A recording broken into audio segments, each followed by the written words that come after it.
We are, as the kids say, so back with the second installment in me ranting about companions in Baldur's Gate series, this time in the second game, recorded the day after doing the first game. We will see if my voice holds up. If it doesn't, this will be probably a very funny second half of this video.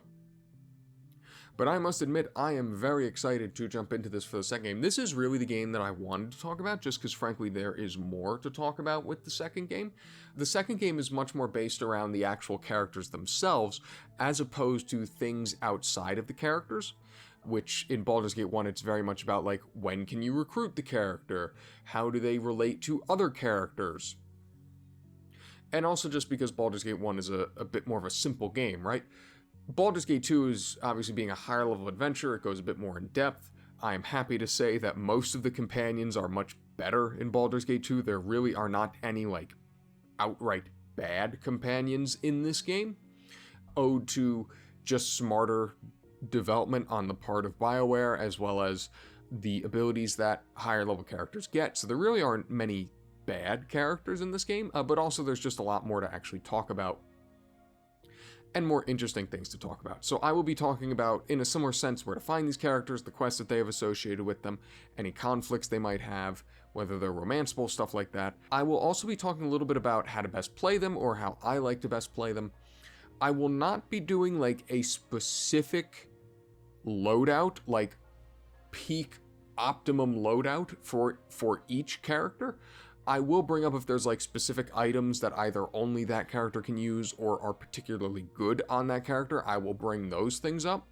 But the reason I'm not going to do, like, a specific loadout is because you can't, if you're working, again, this is meant to be a little more general, as opposed to, you know, we're talking about these characters in games as if the game is unmodded, just like we did in the first episode. But the reason I'm not going to do, like, specific loadouts, like, down to each and every item, is because if you have a 6-person party, you cannot, it is fundamentally impossible to make every character have their completely optimal loadout. It's just impossible. For instance, basically every fighter character that can wear full plate wants the red dragon scale, if you get what I mean. There are obviously not, you know, and in a 6-person party, you're probably going to have at least 3, probably more like 4 people wearing full plate or plate mail.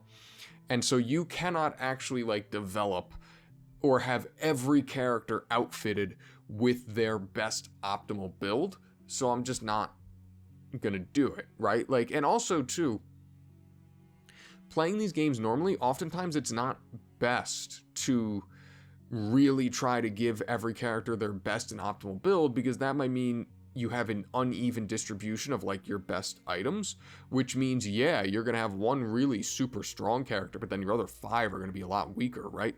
So I will, again, bring up specific items. I'll talk about how to best play them, talk a little bit about high-level abilities, things that they can do. But this should be a lot of fun. Like I said, it should be a little more, and even just on the basis that, like I said, none of these companions are really bad in Baldur's Gate 2. Without further ado, we will discuss Aerie, the lawful good Averell cleric mage. Basically, she is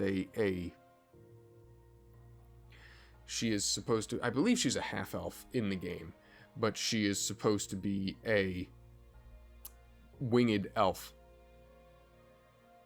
So she actually, I believe she's a normal elf, excuse me. But she's a winged elf. She has lost her wings. That's why she's down here walking the earth of the Forgotten Realms of Faerun. She, again, cleric mage, level 6 in both, has 10 strength, 17 dexterity, 9 constitution, 16 intelligence, 16 wisdom, 14 charisma. Aerie to me is A tier for a lot of reasons. So one of the toughest things about this game, and I should get this out of the way now, with Aerie is there are quite a few mages that do not have 18 intelligence. And the problem with that is mages not having 18 intelligence means they cannot scribe level 9 spells. Now they can still cast level 9 spells, but you cannot scribe the scroll for them. So what you have to do is basically boost their intelligence in some way, have them scribe the scroll, and then they can cast it forever, right? But you have to give them something to boost their intelligence. I'm not going to bring that up for every mage that doesn't have 18 intelligence from here on out. Just know that if they don't, that's something you're going to have to do. It's not a huge deal. It's definitely a little frustrating. It's definitely a little annoying, but not every character can be as supremely intelligent as Edwin. So Aerie's really strong just for the fact that cleric mages are very strong, right? I talked about in my class guide, I'm going to reference my class guide a lot because I'm not going, if I went deep into the class of every single character, we would be here for literally probably about 6 or 7 hours. And I already have a 3-hour long video where if you're curious about what being a cleric mage means for Aerie, you can go watch the class guide. But not to pump up my own video, but again, considering the video yesterday, it's going to come out to about 3 hours. It took me about a little over 4 hours to do. We would be here if I went through every class in detail. We'd be here for a long while. So she's really great because cleric mages are really great, and cleric mages are really great in Baldur's Gate 2 because that means Aerie will eventually get the ability as a mage to cast sequencers, which lets you basically prep a bunch of spells that then come out at once, and she can slot her cleric spells into that sequencer, which is a unique ability of cleric mages and makes her decidedly strong. She is able to be collected very early in the game. Most party members in Baldur's Gate 2 are able to be collected a lot earlier in comparison to Baldur's Gate 1. There are a few characters that you have to wait a little bit longer for, but for the most part, you can find most characters fairly early, certainly early enough to really put your mark on them and sort of build them in whatever way you prefer, which is great. Aerie is much the same. She comes actually with a couple different quests, not only the quest to actually recruit her, but then a couple quests over time. They're actually associated with Quail from the first game. Quail is like Aerie's adopted uncle, who she meets at the circus tent that she can be found in at the promenade. But Aerie is really great for her versatility, right? And it's why you want her in the party. She is the only cleric mage. She can fill both roles well. I tend to think I think she's more useful as a cleric just because there are mages. So there are clerics that are better than Aerie. This is the tough thing about Aerie, right? And why I think she's A tier. She isn't the best mage in the game, and she isn't the best cleric in the game. Or by any stretch, right? Like Edwin and Neera are stronger than her, and Viconia and Jaheira are stronger than her. Edwin and Neera are stronger than her in terms of mages. Jaheira and Viconia are stronger than her, and Anomen, frankly, are stronger than her in terms of being a cleric.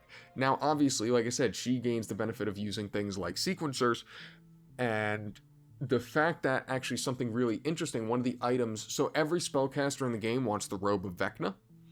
Aerie is a particularly good user. I mean, listen, every spellcasting mage is a great user of the Robe of Vecna. She is a particularly good user of the Robe of Vecna because it also speeds up her cleric spells, right? Like that is a unique thing to her that she is able to boost up her cleric spells,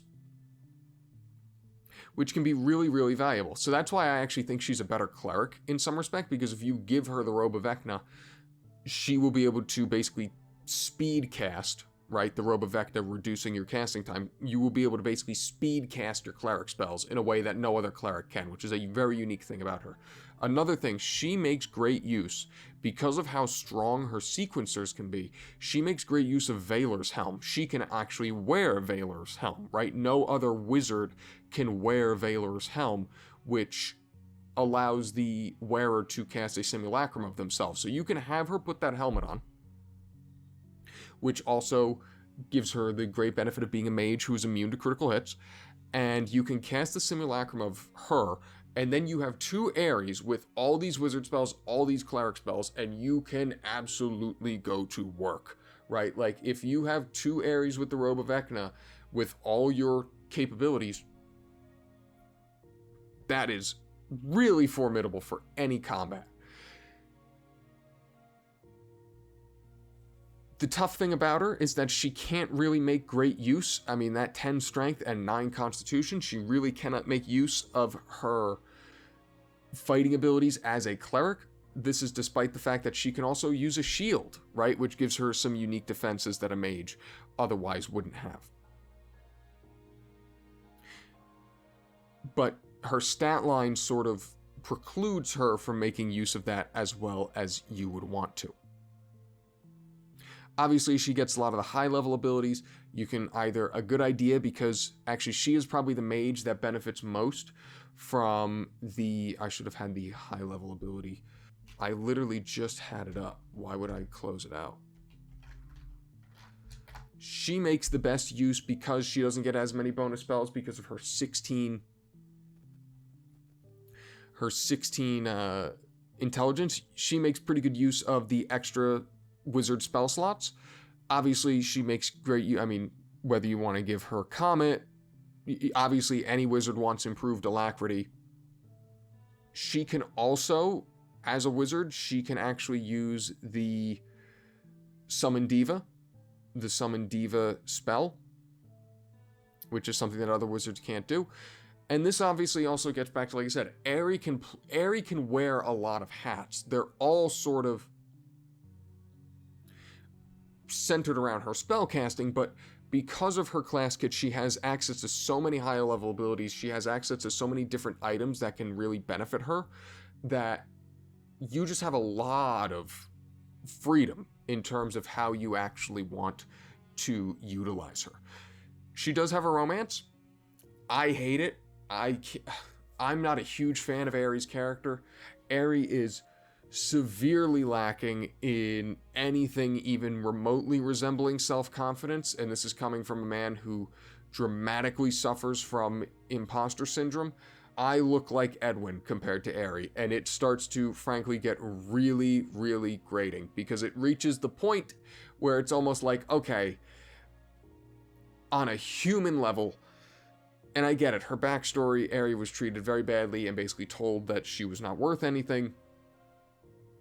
But it does reach a point where it's like, okay, no matter what you've been through in your life, it is almost fundamentally impossible to feel this way about yourself to this degree. She does get much better as time goes on, both in and outside of the romance, so she has really great character development in that respect, and it's nice to see. The characters in Baldur's Gate 2 have pretty good character development overall, although wait until we get to the person I'm about to talk about next. So that's nice. She does have a few conflicts. Conflicts are generally fewer and farther between in Baldur's Gate 2, as far as like really serious ones that stop you from, keeping people in the party together. But she does have one with Anomen. If Anomen becomes chaotic neutral as a result of his quest, he will eventually try to kill her, and Korgan will eventually try to kill her, mainly because Korgan just can't take her being kind of whiny and annoying. But again, a very, very solid character, really strong when she hits that end game point, who can do a lot of different things. Like, she fits in a lot of different parties, regardless of whether you're a more spellcasting centered party, a more melee centered party, that she can do so much both offensively and defensively. She is an all-in-one, basically, mage or cleric. She can do all your buffing, she can do all your attacking, but she's just not the best at either of them. But she is, to her credit, the only one that can do both as one character, and that has a lot of value. But I give her an A. I think she is an A-tier character.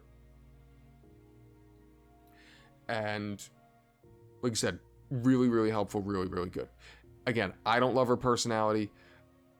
It is nice to see her sort of grow stronger and more confident as the game moves on, but her romance, certainly not for me.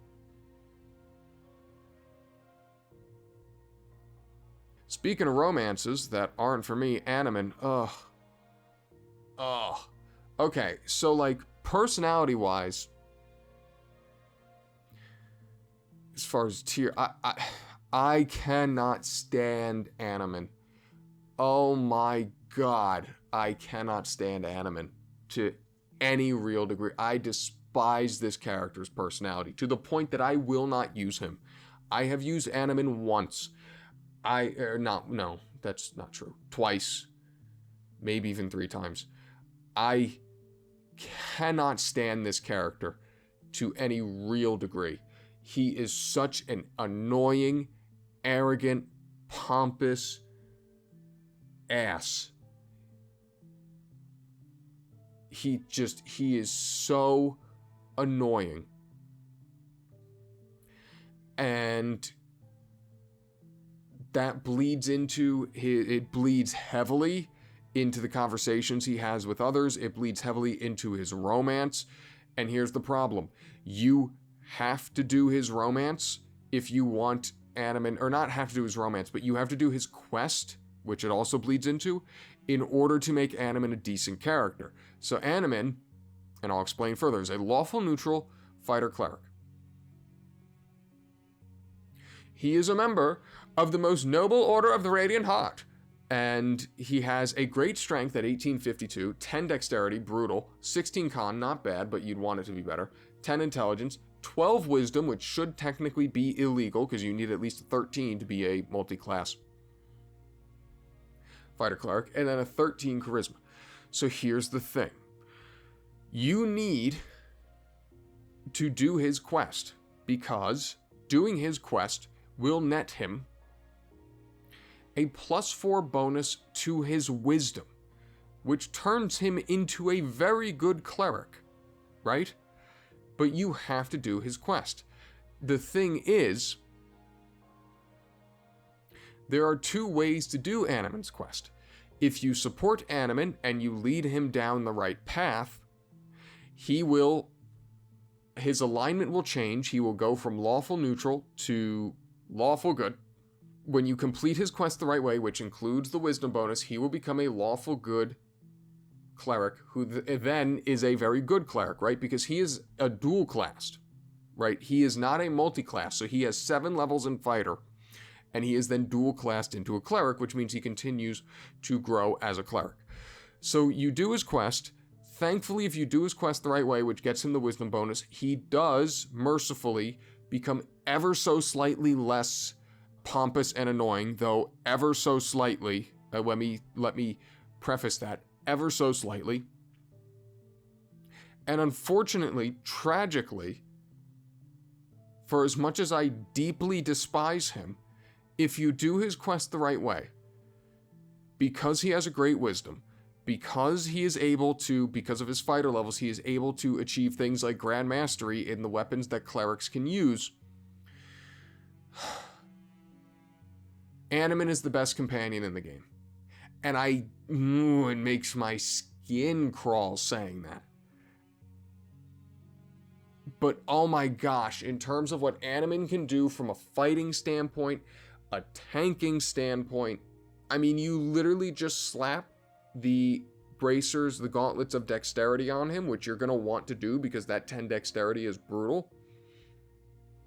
But as soon as you slap those bracers on him, I mean, his stat line, 1852 strength, 18 dex, 16 con, and a 16 wisdom. Okay, so now he's a fighter with all those benefits. Now he's casting things like Armor of Faith, which he's able to, get a huge bonus from. Then you're casting Armor of Faith, you're casting every buffing spell you could ever want. Shields and prayer and everything else, protection from evil. He just becomes so difficult to deal with, and he's able to dish out tons of damage because he gets fighter APR. He really becomes, when you start getting up into Throne of Ball, because of how high a level he'll be able to get, with how many skill points he'll be able to get, he really does become a one-man army. That is if you complete his quest the wrong way. If you complete his quest the wrong way, you basically break Anomen's spirit, and he becomes fairly useless because his wisdom never increases, and he starts fighting with a bunch of different people. He starts fighting with Keldorn, he starts fighting with Aerie, he will always fight with Dorn and Hexxat for obvious reasons that Dorn is an evil paladin and Hexxat is a vampire, so he becomes a really terrible character if you do not complete his quest the correct way. Now granted, luckily it is fairly easy to complete his quest the correct way.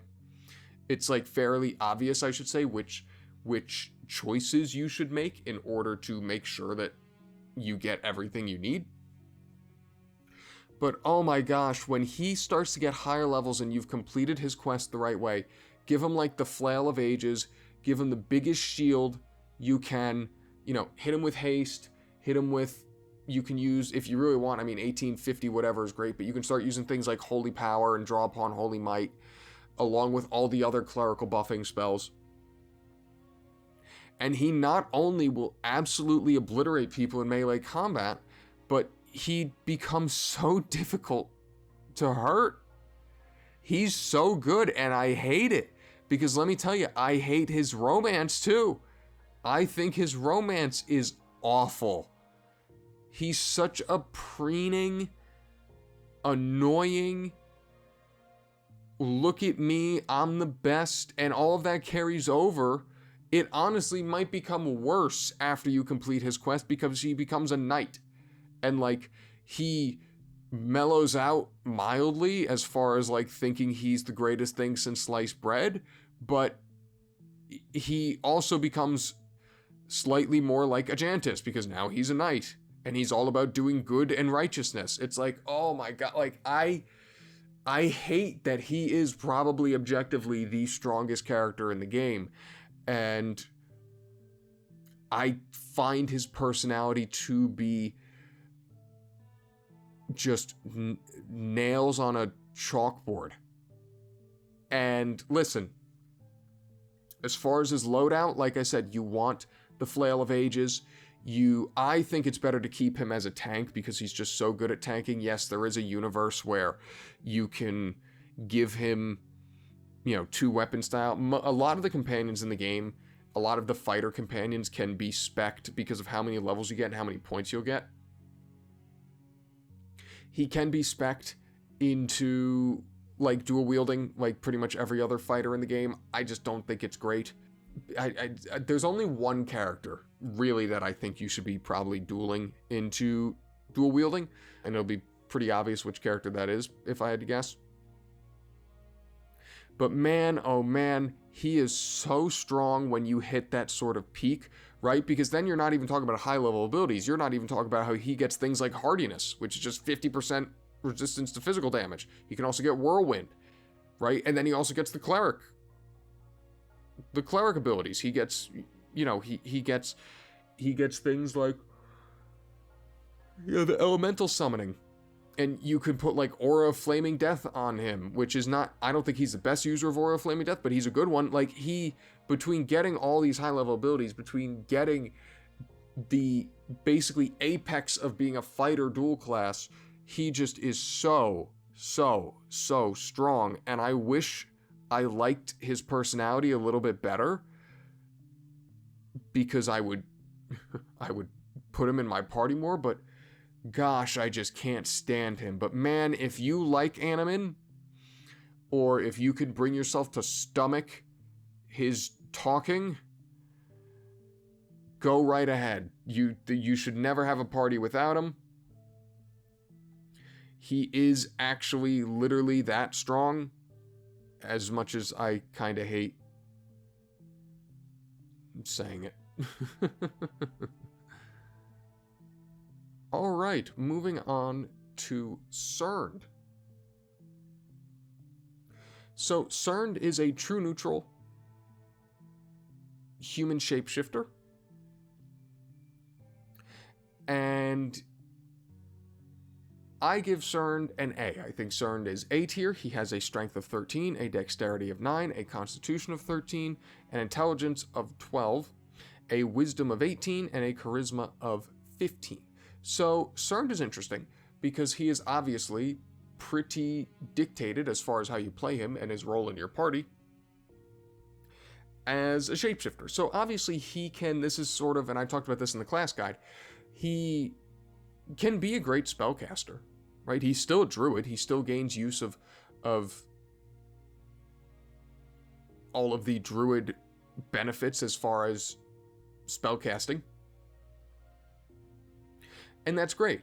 But the thing about shapeshifters is that when you're not actually shapeshifted into a werewolf, you're not really getting the most out of your class, right? Like, in order for your werewolf characters, whether it be a created one or Cernd, to actually be effective, you need to be a werewolf, right? Which is tough because that obviously shuts off your spellcasting. Now, what I think makes Cernd strong within the context of Baldur's Gate 2 is that he gets the Greater Werewolf transformation, which is super strong. Greater Werewolves are just really, really powerful. They get some extra resistances. They get some extra bonuses to hit things. They get extra attacks per round. They get some... And mainly, the biggest thing about the Greater Werewolf is that they actually have better armor class, right? And this has all been fixed now. This was bugged in the original Baldur's Gate 2. It's why shapeshifters were bad. It's fixed now in the Enhanced Edition and works properly, and as such, Cernd is a lot better for it. So what you actually get when you use Cernd is you get almost like a better, like, Kensai type, right? Because the Greater Werewolf just is stronger. You're just getting extra benefits that you wouldn't otherwise get. And if need be, you can have him drop the werewolf and start casting spells for you. Now, obviously what makes this difficult is that Cernd can't wear armor. So he's limited to things like cloaks and rings and boots and whatever else to sort of boost his resistances. And that's where Cernd really struggles more than anything. A lot of resistances are tied to specific armors, which he can't wear, which is really difficult because it means later in the game he's really going to struggle more against elemental damages specifically.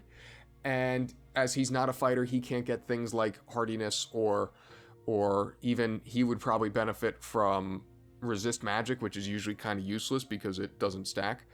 He would benefit probably from things like that, but he can't do that obviously. Now he does obviously get things like iron skins, which can help him out. He can cast all these things on himself before he actually transforms into a werewolf, and you absolutely will have to do those things for all intents and purposes if you want him to stay alive. But man, if you can get to a point where you can keep Cernd alive and get him into combat, he will wreck people. He is one of the strongest. If you can kind of get him unlocked, you will be one of the strongest offensive wagons in the game. Luckily, he doesn't have a ton of conflicts. He's a pretty easy character to put into parties. He does have a quest where you have to actually go back and talk to some people that has it's a pretty simple quest. It doesn't actually get you a whole lot, unfortunately, but you just go back and basically talk to his family and help him out and get some nice stuff from it. Though you really don't get anything but experience, which is nice. And like I said, for the most part, he's easy to put into parties. His personality's kind of neat. He's pretty mild-mannered. He's pretty easygoing. But you have to just, again, the tough thing about him is because of his class, you have to use him really specifically. And like I said, if you have him drop the werewolf, you can still cast things like Earthquake, when you get to 7th level spells. And that's great.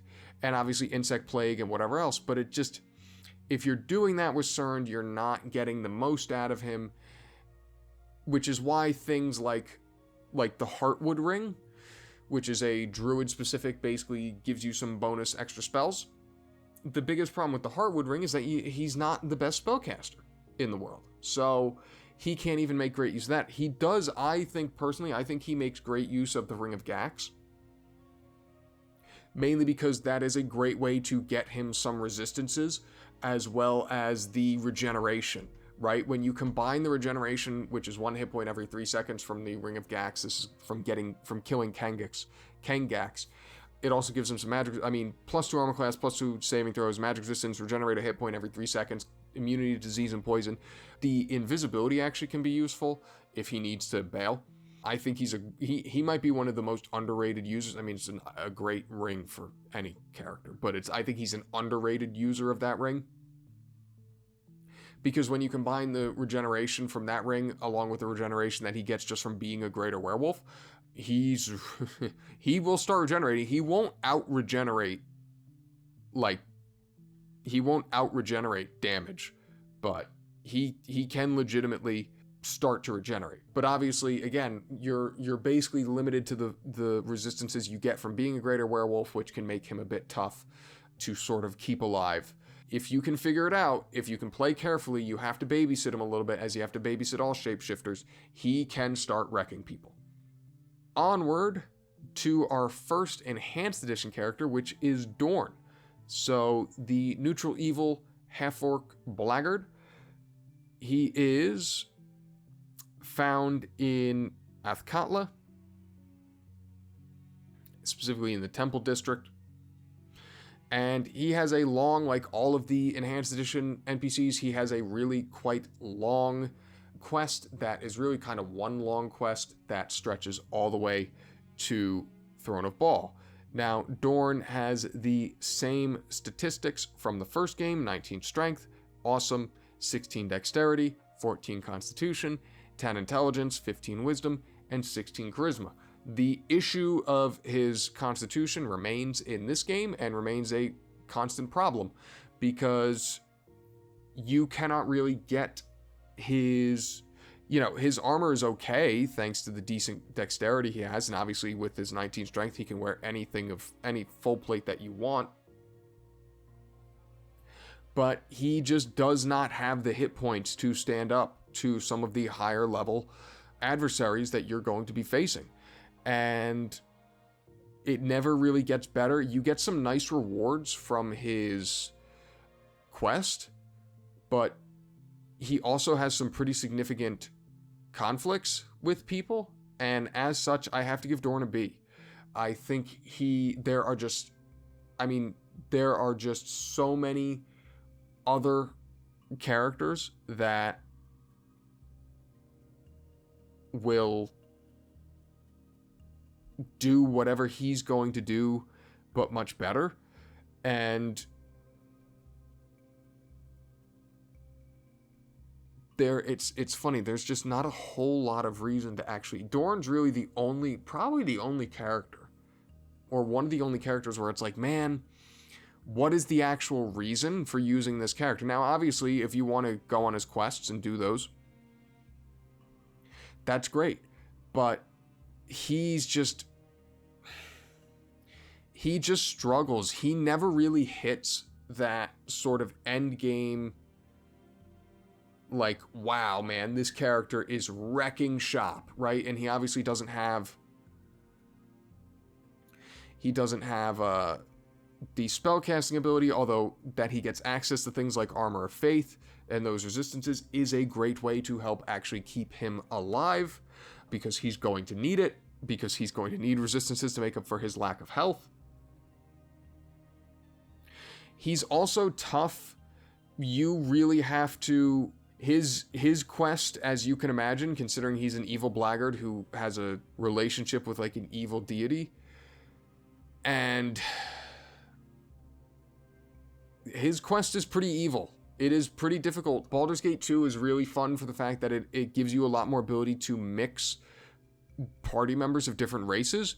It is pretty difficult to do some of Dorn's questing just because it's like, oh, we're just murdering people in broad daylight. Okay.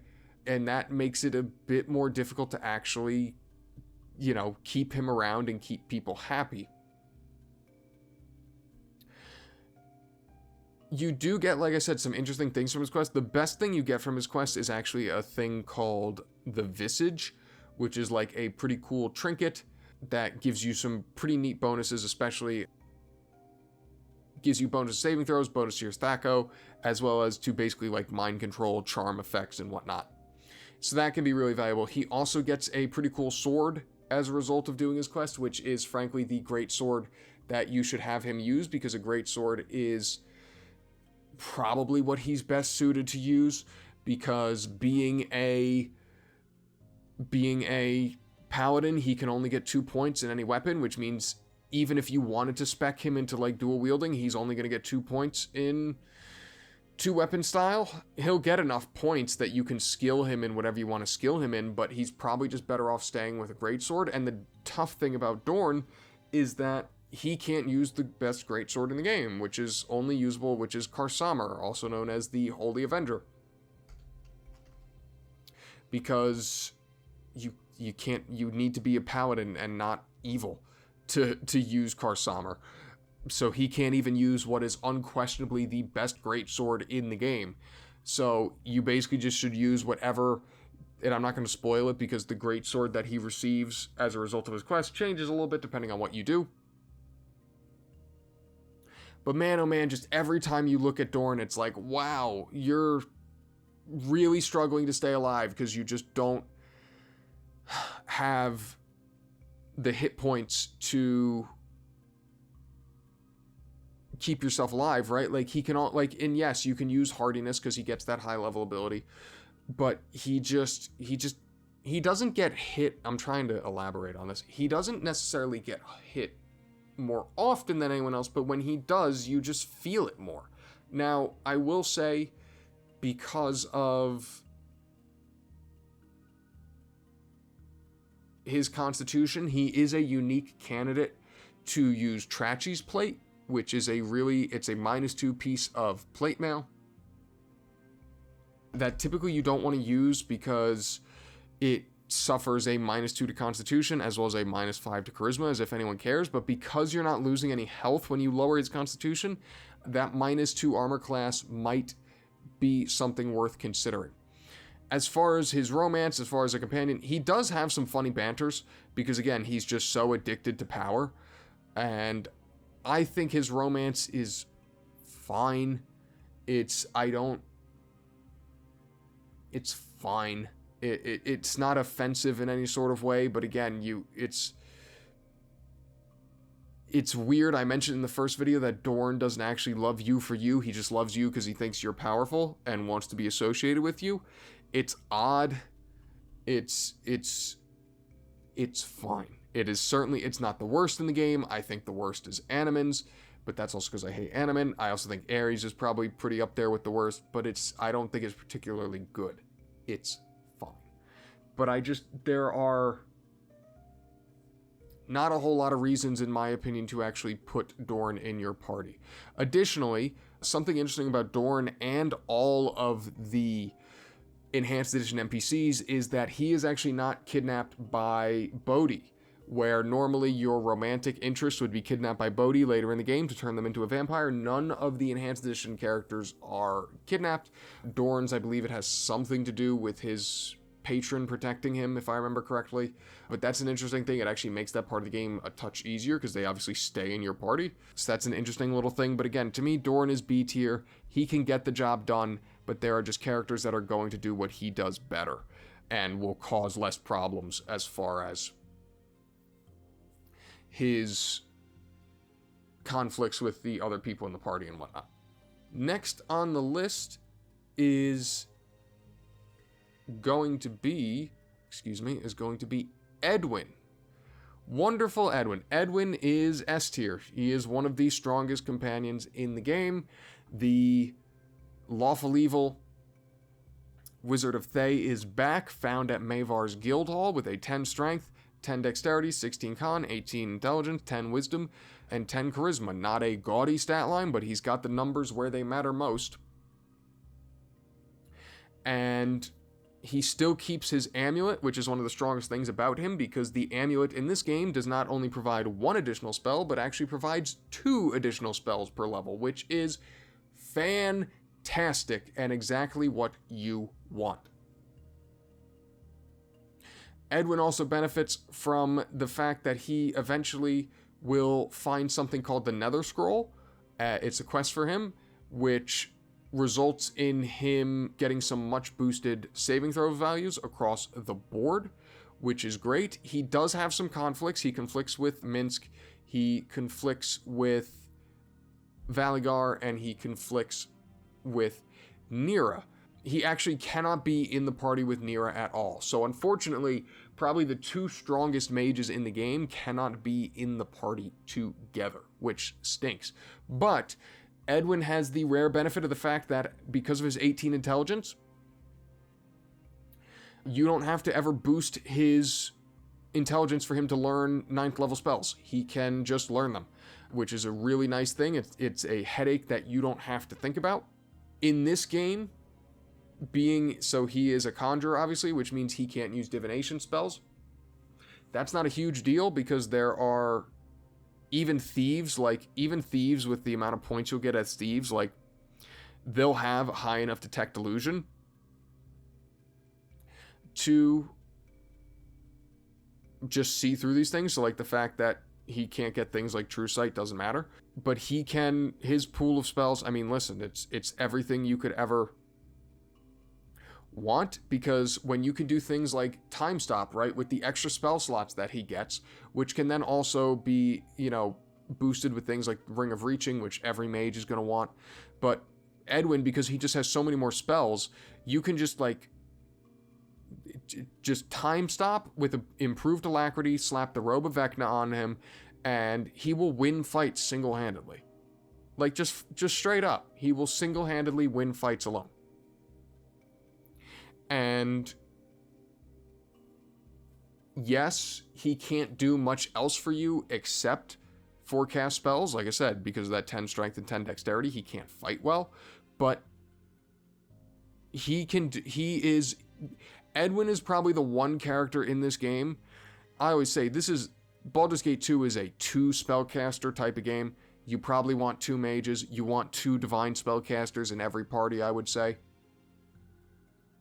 Edwin is unquestionably probably the one spellcaster in the game because of some of his unique abilities, because of how well he slots in with the rest of the cast, that if you want to have just one arcane spellcaster, Edwin can absolutely do it. He can. He is absolutely capable of being your one arcane spellcaster, if that's the route you choose to go. I think every other mage, even Neera, just because for as much as you can try to prevent things with Neera, there is obviously still the bit of unreliability that comes from her being a wild mage. Edwin doesn't have any problems with that. He is probably the one person that's capable of being your sole arcane spellcaster. Also benefits from the fact that his conversations are hysterical.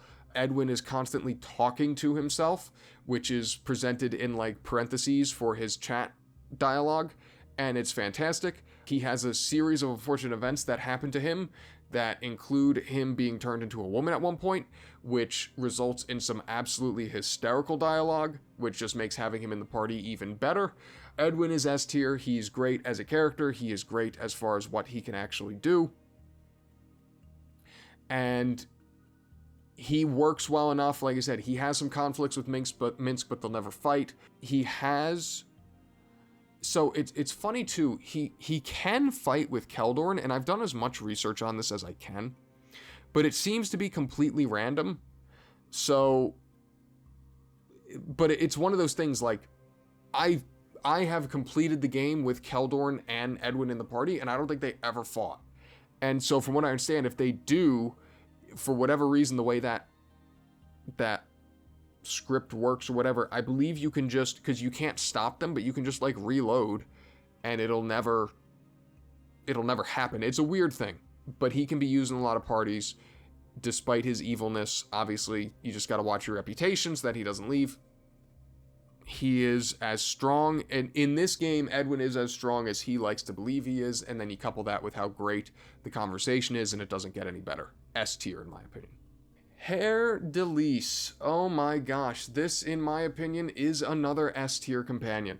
Part of the reason why I don't think it is all that smart for characters like Anomen, for characters like Korgan, why I am not a huge fan of taking them out of their more traditional tanking roles, is because I think Haer'Dalis, if you want him in your party, can be just an offensive engine like you would not believe. So the chaotic neutral tiefling blade with a strength of 17, a dexterity of 17, a constitution of 9, that is brutal, trust me. It's his one real drawback. An intelligence of 15, a wisdom of 13, and charisma of 16. So for as much as the constitution hurts, and it's the same argument with Dorn, right? That like when you do get hit, you're going to get hit really hard and you're going to feel that damage even more. Haer'Dalis breaks a bunch of rules because he is literally a tiefling.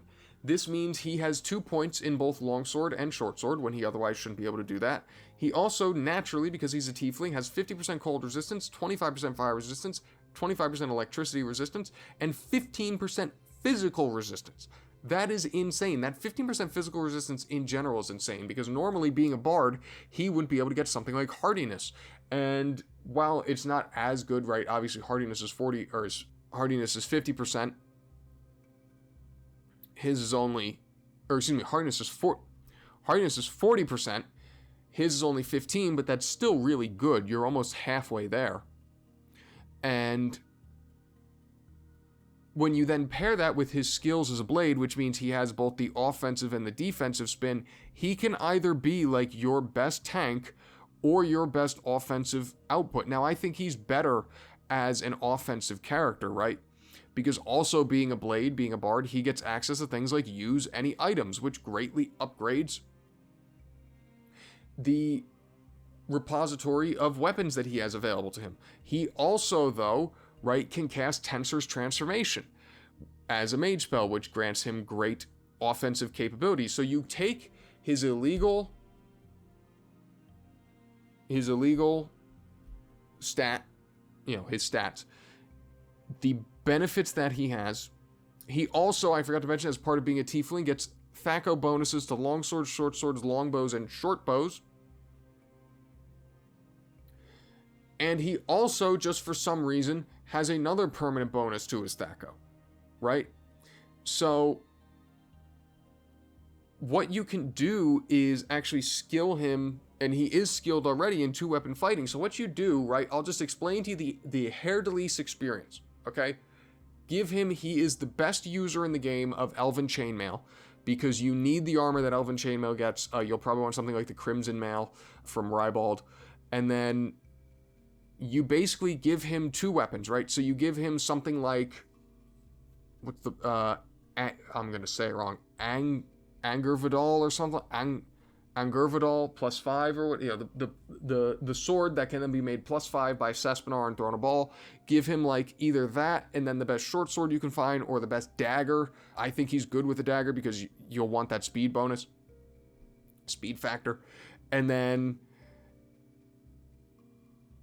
basically have him cast everything on himself. Have him wear the Elven Chain, Stone Skin, Mirror Image, Blur. He can get greater evasion because he's a bard. Tensor's Transformation with those items, with use any item.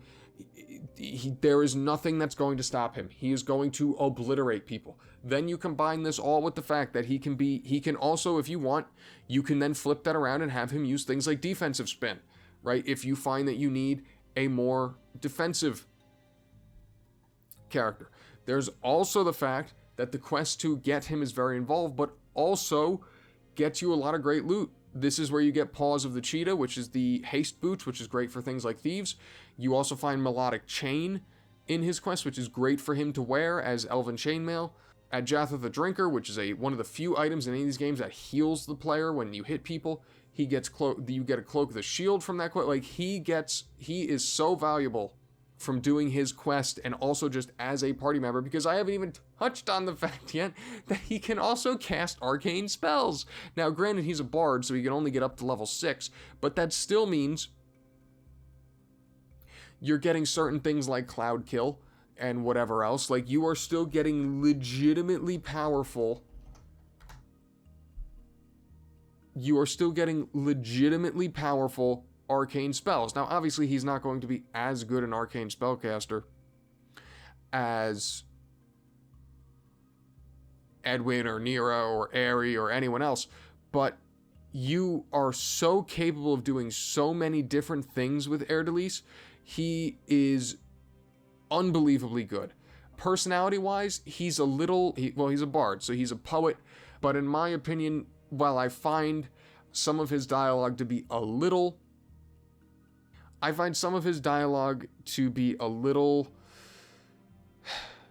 overwrought, because again, he's so poetic, but he is genuinely a pretty nice guy. He doesn't have any major conflicts, so you can put him into a lot of parties. It's funny, him and Aerie will actually hook up if you have them in a party together, which can obviously cause problems if you're trying to romance Aerie, but he gets along with most everyone. He is so powerful in so many different parts of the game. I talked about it in my class guide where, like, it's just not okay that blades are allowed to be the best offensive and defensive character that your party might have, but they are for whatever reason. He is unbelievably strong. Like I said, the one negative is that his constitution means that when he does actually get hit, it's gonna hurt, but he is able, with his items, with his innate abilities, to boost his resistances to a point where the damage will be mitigated, right? Like, that's another thing Dorn doesn't have. Dorn does not just have all these random resistances that are super, super helpful as far as keeping Haer'Dalis alive as someone with a lacking constitution. He is that good. He really is. And for me, it is S tier. Hexxat. Hexxat. The second of our enhanced edition NPCs. I'm going to give Hexxat a C. Now, I'm not specifically giving her a C because she's not like a super strong character. I give her a C because I find her very annoying to use and play as. So the big thing about Hexxat, spoiler, is she's a neutral evil vampire thief, and she's found in a graveyard through a quest that is started in the Copper Coronet. And obviously, as you can imagine, being a vampire, she has some otherworldly stats. She has 20 strength, 20 dexterity, 14 constitution, 14 intelligence, 12 wisdom, and 18 charisma. So that's all fantastic, or sounds fantastic at least. The biggest problem with Hexxat is the fact that she has a ton of conflicts, like all over the place. Anomen and Keldorn will not even be in her presence. Mazzy does not want to be in her presence. Valygar does not want to be in her presence, because shockingly, a lot of these people do not want to be around a vampire, right, who is evil.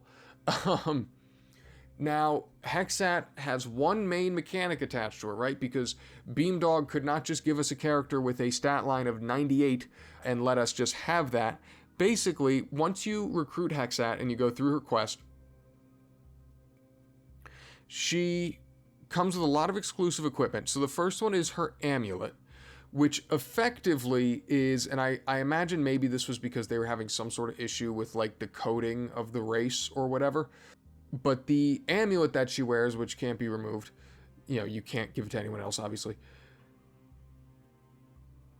It basically, I'll read this out to you, right? Minimum health of 1, minimum base stat of 1, cured from panic, immune to morale failure, immune to infravision, immune to poison, immune to berserk, immune to charm creature, disease, fatigue modification, hold living creature, level drain, panic, paralyze, powered sleep, and unconsciousness. It also grants her health regeneration. So this amulet is basically what does...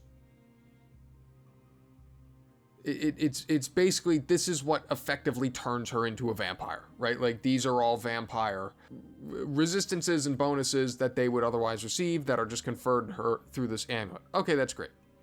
So you also get some abilities. She has an ability called Blood Drain, which allows her to knock things unconscious, but there's also like a save that's pretty easy against it, so it's kind of useless. She has a summoning spell called Children of the Night, which lets her summon some dumb little creatures depending on her level. This is not great until you reach level 21, where she starts to summon shadows that can actually cast spells. The problem is they're not cast at a very high level, but it is still, the shadows are far more useful than the rats you summon until level 10 and the wolves you summon until level 20. Or excuse me, the rats you summon until level 11 and the wolves you summon until level 20. And then she also has domination, as obviously most vampires do. So she gets some extra bonus powers, even if they're not that great. I mean, domination's whatever. And Children of the Night, even if the shadows are more useful, they're still not super useful. Because summons outside of like elemental high-level summons that druids can use, they're not that useful in Baldur's Gate 2. Because they just get so easily dispatched with by anyone. And the biggest problem with her, though, is she has to, so being a vampire, Hexxat cannot go out in the sunlight. So when you're in the sunlight, you have to wear what's called the Cloak of Dragomir on her. Which not only means you can't wear other cloaks, but you also have to wear this or else she will die, and this is what the cloak does. It gives her -6 strength, -4 dexterity, -2 intelligence, -2 wisdom, and -4 charisma. So when she puts the Cloak of Dragomir on, she has a strength of 14, a dexterity of 16, an intelligence of 12, a wisdom of 10, and a charisma of 14. That's a bad character. That's a trash stat line. And there's another issue where I know this is true. I hope it's been fixed, because frankly, it's been a while since I've used Hexxat in a party. The cloak definitely does not work as it's supposed to. Like, I'm trying to think the place. I'm not sure why I'm totally spacing on the exact name. I want to say Firewine Ruins, but it's not the Firewine Ruins.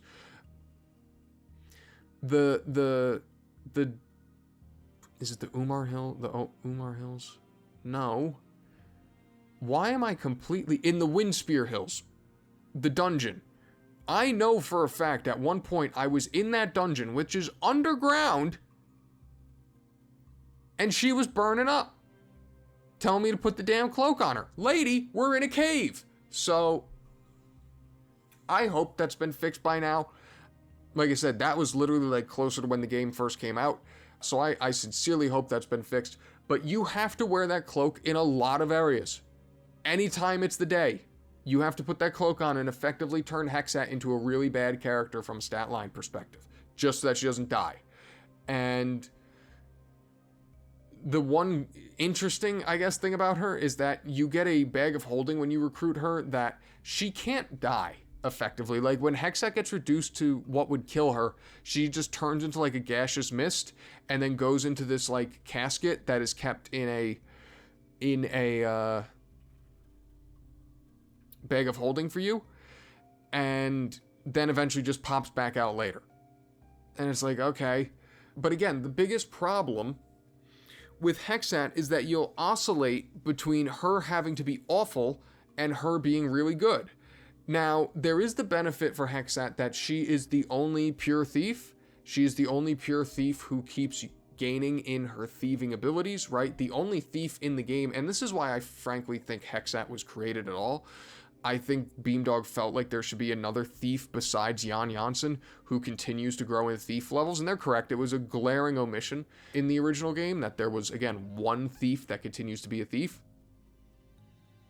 Well, technically two, but we'll get to that.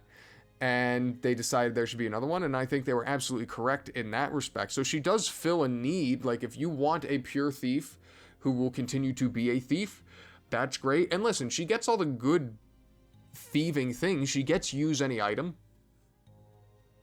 She gets evasion. She gets all that stuff. But when you have to put the cloak on her, she's useless. Like, she's a bad character when you put that cloak on. She also has certain things, like she can't use certain weapons because they're like undead weapons that are good against undead. Like, Ideally, something at some point in the game would be a good item would be something like Daystar, the longsword, although she's more skilled in short swords, but like she can't use it. Like, you know, and that's all pointed out online, and people, she's just, in my opinion, she is too impractical a character to actually use. It also just feels weird having a character, it's like she doesn't die, like it's weird. She's a very odd character in my opinion. I can respect Beamdog for obviously trying to do something different, but I just do not vibe with Hexxat at all. She's fine from a personality standpoint. I actually really like the fact that like she does not relish being a vampire. Like she is a surprisingly down-to-earth person about who she is and what she is, which is refreshing. But I just do not enjoy playing this character really at all. I hate the micromanaging between her cloak. It just feels weird that you have a party member that you don't actually have to care that she dies. And no. She is romanceable by female protagonists. I have not played it, but I've watched online. Fine. Again, it falls into the category of fine. There's only like 2 romances in this game that I actually think are really good. The other ones are either bad or fine. She falls into fine. I give her a C because I think she's so awkward to actually use. She will, obviously, she can be great at setting traps. She can do all those sorts of things that a thief would otherwise do for you. Between how difficult she is to use with a lot of other party members and some of the nonsense associated with her, I'm giving her a C. Imoen. So Imoen should be S tier. She is A tier because she is one of the only companions in Baldur's Gate 2. As I said, Baldur's Gate 2 does not have nearly the same issues with, as far as like finding people and going to get them and keeping them in your party and having them not conflict with others. Imoen is like the one exclusion to that, because obviously the neutral good, now dual-classed mage thief who appears with you actually rescues you from Irenicus's dungeon with her, at the beginning of the game, right? With her 9 strength, 18 dexterity, 16 constitution, 17 intelligence, 11 wisdom, and 16 charisma. So she's effectively the same, except now she obviously is a wizard. She has taken up wizardly training in between games. And she's a very good wizard, owed to that 17 intelligence, although she does have to bump it up to learn eventual 9th level spells. Her being a 7th level thief does mean a 7th level thief with her points allocated where you probably want them, which is open locks and fine locks. So that means she does struggle to hide in shadow and subsequently backstab, but let's be honest, with that 9 strength, you're not really doing that anyway. And the problem, though, with her not obviously gaining levels in Thief is that her set trap is horrendous, as is her detect illusion, which are 2 things you really want in this game. Set traps just because it can make a lot of fights as far as weakening the front line a lot easier. And detect illusion as far as seeing through everything that the wizards are putting up. That's a real benefit to Hexxat. She can obviously bump both of those things to exactly where you want them to be as she keeps gaining levels. Imoen can't. Obviously, Imoen is a fantastic spellcaster, but the problem with Imoen is that you lose her, right? Like, right after you complete the opening dungeon, she is whisked away to Spellhold, and you then have to go rescue her as part of the main story. The problem is, right, so if you want to use Imoen in your party, you have to really quickly get to Spellhold, and the reality of Baldur's Gate 2 is that it just plays better when you wait a bit longer to get to Spellhold. So you're better suited as far as building up your party, developing your characters, getting experience, getting items, getting gold, to do that before going to Spellhold as opposed to after. It just frankly feels like the game is basically supposed to be played like that as far as the difficulty curve and whatnot, because if you go to Spellhold early, the game can be really quite tough, and you're going to have to do that if you want Imoen in your party. If you want her to be, especially if you want her to be like your primary spellcaster, because that is obviously the role she fits best. Now, Imoen does benefit from a couple of unique goodies. So she is a ball spawn. This is why I made the reference in the first video for the first game, why you shouldn't want to romance her, because she's your half-sister. That's gross. And yes, there is a mod that lets you do it, and that's... But she also, by being a ball spawn, gains some benefits. She will eventually gain +1 to both her dexterity and strength. The dexterity is obviously more useful because it helps her. She's going to almost always be using things like a short bow, which is awesome. But the strength, frankly, doesn't mean that much. I mean, I guess let's hold a little bit more. But the problem with Imoen, again, is actually getting her. And listen, when she's in your party, she's as good a mage as you'll find. She can use all the, the Robe of Vecna and all that stuff, and she actually also can get some of the benefits from having been a thief at one point, right? She can use any item and stuff like that, which is great. And the other evasion really helps her because she can wear armor, obviously owed to wanting to be a mage. And she also gets, actually, I should have mentioned, she gets actually some healing capabilities. She can cast Cure Serious Wounds as a result of being a ball spawn, as well as Draw Upon Holy Might. Draw Upon Holy Might is important for as if you're that determined to try and backstab with her, but like I said, it's difficult to do because her Hide in Shadows and Move Silently is so bad. But if you cast Draw Upon Holy Might, which she gets from that innate ability, and then manage to get her in the shadows, she can backstab reasonably well with a dagger or something like that. But you're going to want her in the backline with a bow being your primary spellcaster. She doesn't have any quests associated with her. She also really doesn't have any conflicts with anyone, which is nice. She also will not leave the party no matter what, despite being a good character, because she's your sister and she's with you through and through. She will not leave if your reputation drops too low, which is nice. But again, the biggest problem with Imoen is that you have to do a very specific set of things to actually get her and basically base your entire playthrough around getting her in your party. There's also the fact that because she's gone for so long, and here's a fun fact as well, the original idea in Baldur's Gate 2 was that she would die in Spellhold. That then changed during development, which then also meant they didn't have time to write a bunch of dialogue for her. So while she does have some banters with other characters, she just doesn't talk a lot, like at all. She's a pretty silent character. She's not as silent as she was in Baldur's Gate 1. I always found the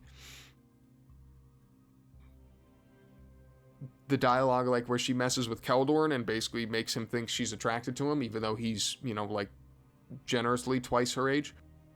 Like, she has some funny moments. She's not completely void of characterization, but because she spends so long of the game just gone, right? She leaves in chapter 1. You can't get her until chapter 4. It does ding her a little bit, in my opinion, as far as where I'm willing to rank her. But what she does, I mean, she'll do everything that you want your mage to do. She'll cast all your offensive spells, improved alacrity, stuff like that, and is very, very good at it. It's just, she's the one character in the second game that can be a bit more difficult to use due to, recruiting situations and whatnot. I will stand up for Imoen, though. I really like Imoen. I think some of the character development she gets in the second game is really great. She's still definitely sort of happy-go-lucky and whatever else, but there's a bit more realism to it as a whole, and I think it plays really well. I will take a stand for Imoen. I've never found her to be the annoying younger sister that I think some people do. Another returning character is going to be Jaheira. So a much better Jaheira than Jaheira in the first game, owed to the higher level cap, as well as a nice adjustment to her stats. Still true neutral, half-elven fighter druid.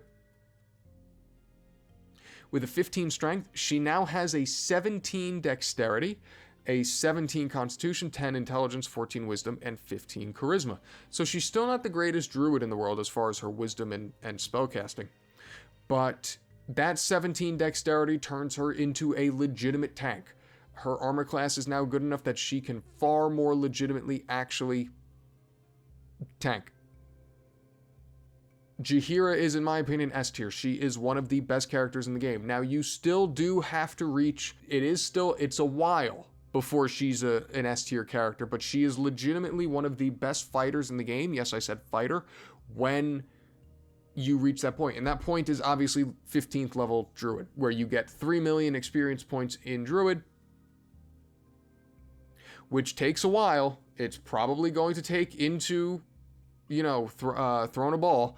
But when you get there, oh my God. When she hits 3 million XP, which she becomes, oh boy, does she become very, very powerful. Owed to the fact that once she starts getting the high level abilities from, right, she gets the high level abilities of druids and fighters, right? So you get a high level, you get Jaheira, this is what you do. You level her up, you get to 3 million, you get your 7th level spells, right? And you've got all the other clerical spells that you need. You've got things like Iron Skins.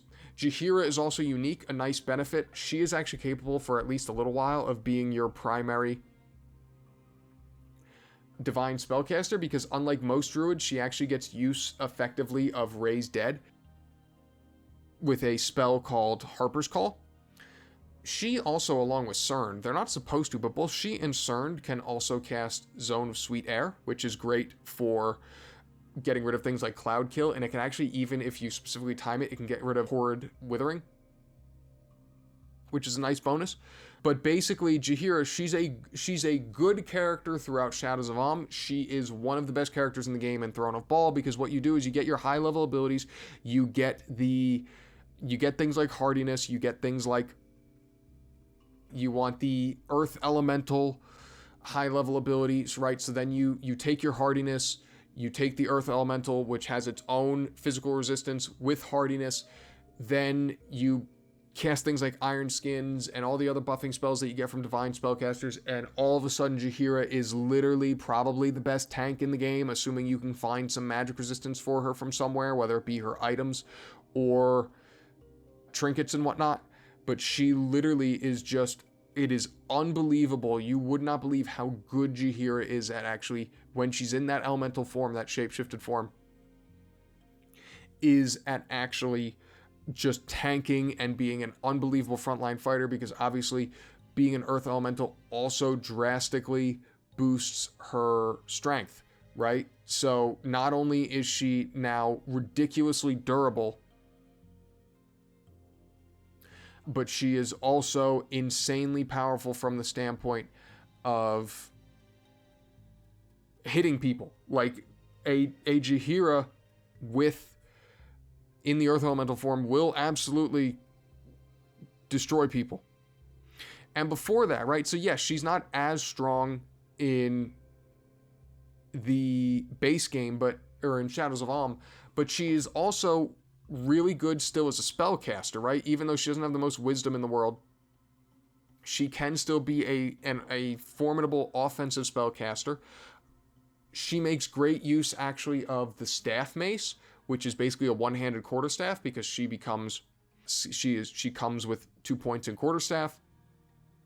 She also grants you access to some great quests, both as far as characterization and the items. One of her quests grants you the Reaching Ring, which gives wizards extra spell slots, and also earns her the Harper Pin, which actually makes her immune to, it sets her electrical resistance to 100, gives her good saves versus spells, and also makes her immune to magic missile, which is nice.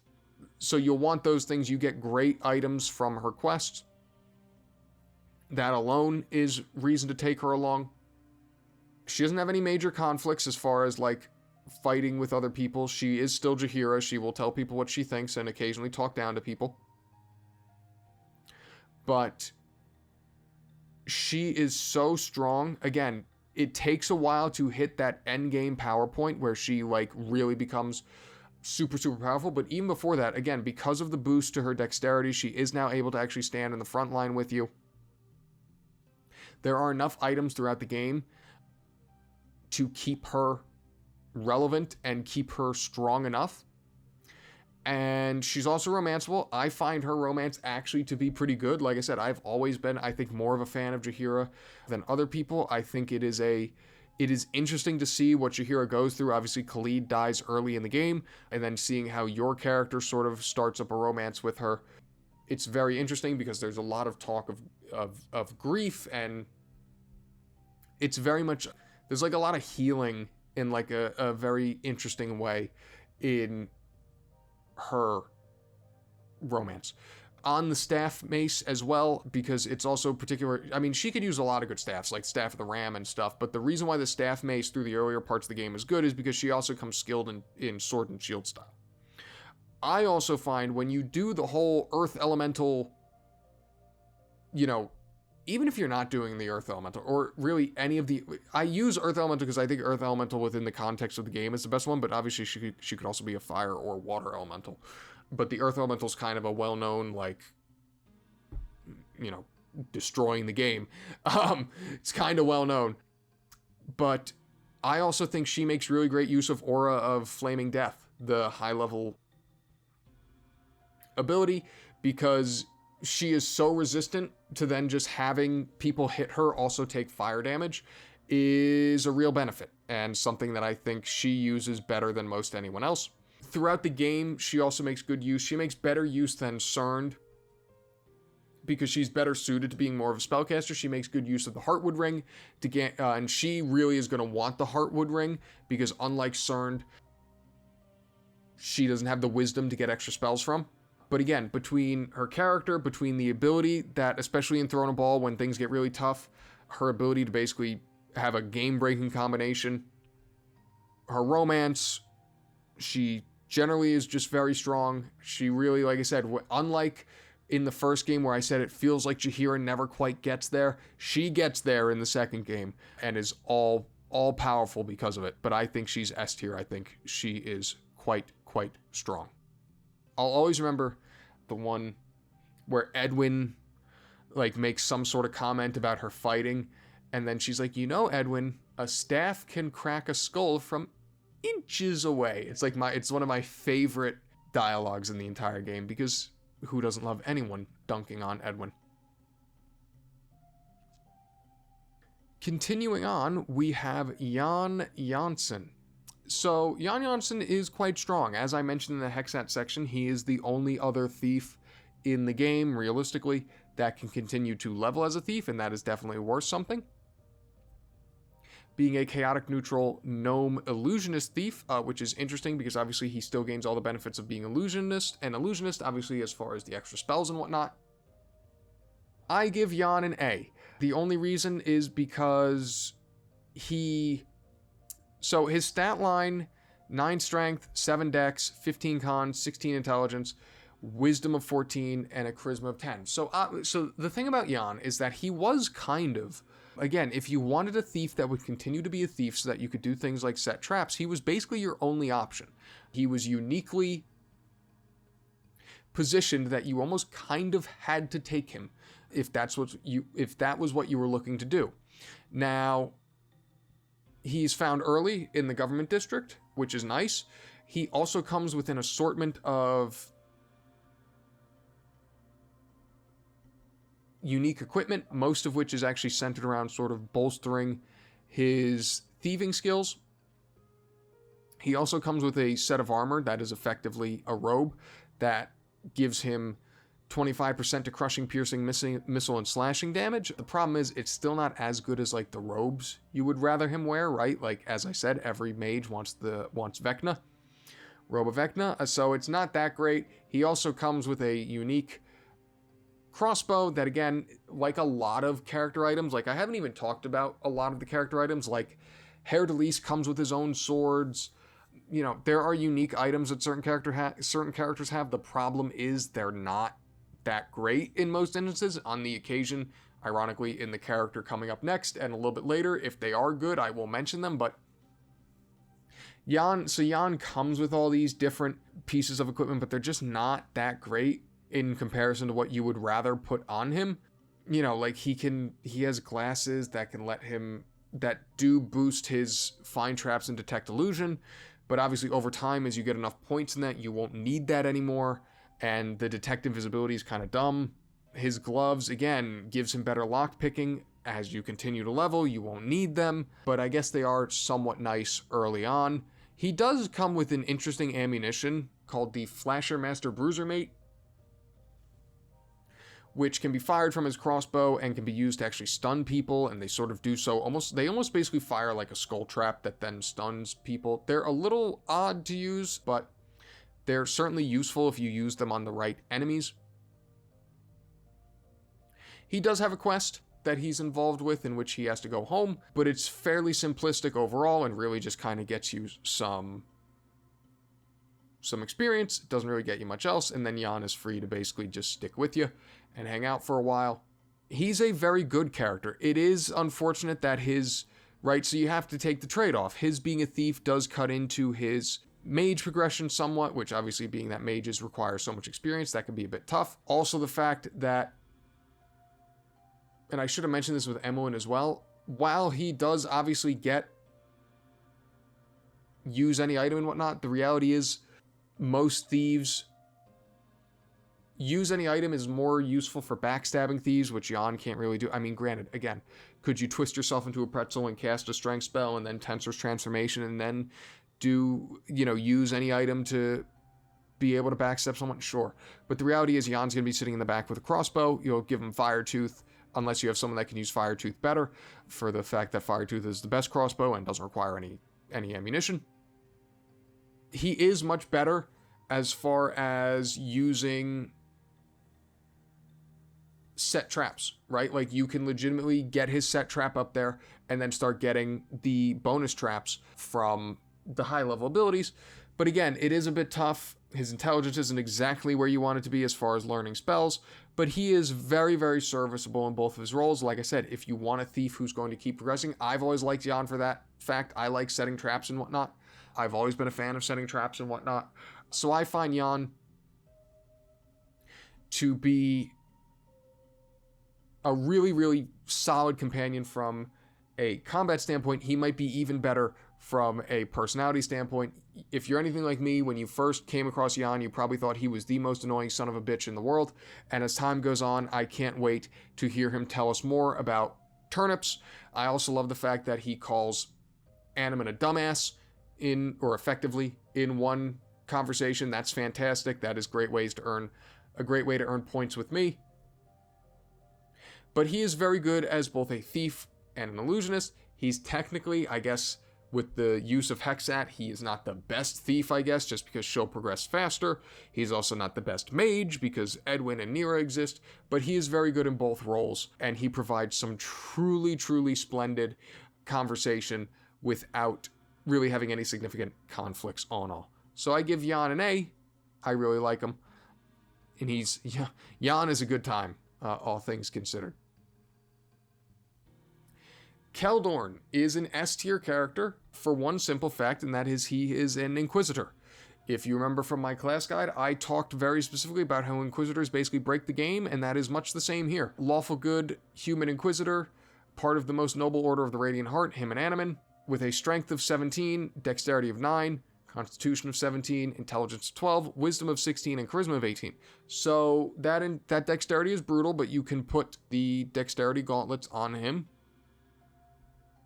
which, when you have a 17 strength, 18 dexterity, and 17 con, you are a great, even with a two-handed sword, you are a great frontline fighter as far as your defense and offense. And Keldorn also benefits from the fact that he is the only recruitable companion that can use the best two-handed sword in the game, which is, as I mentioned earlier, in Dorn's section, the Holy Avenger, which is originally +4 or +5, which also grants you magic resistance and dispels people on hit when you get to a high enough dispels people at a high level of 30 on hit, and then you can also upgrade it even further in Throne of Ball. There is no other item, frankly, that you should be using on Keldorn, unless I guess maybe your paladin ball spawn is a paladin with two-handed skills, but you're not going to use,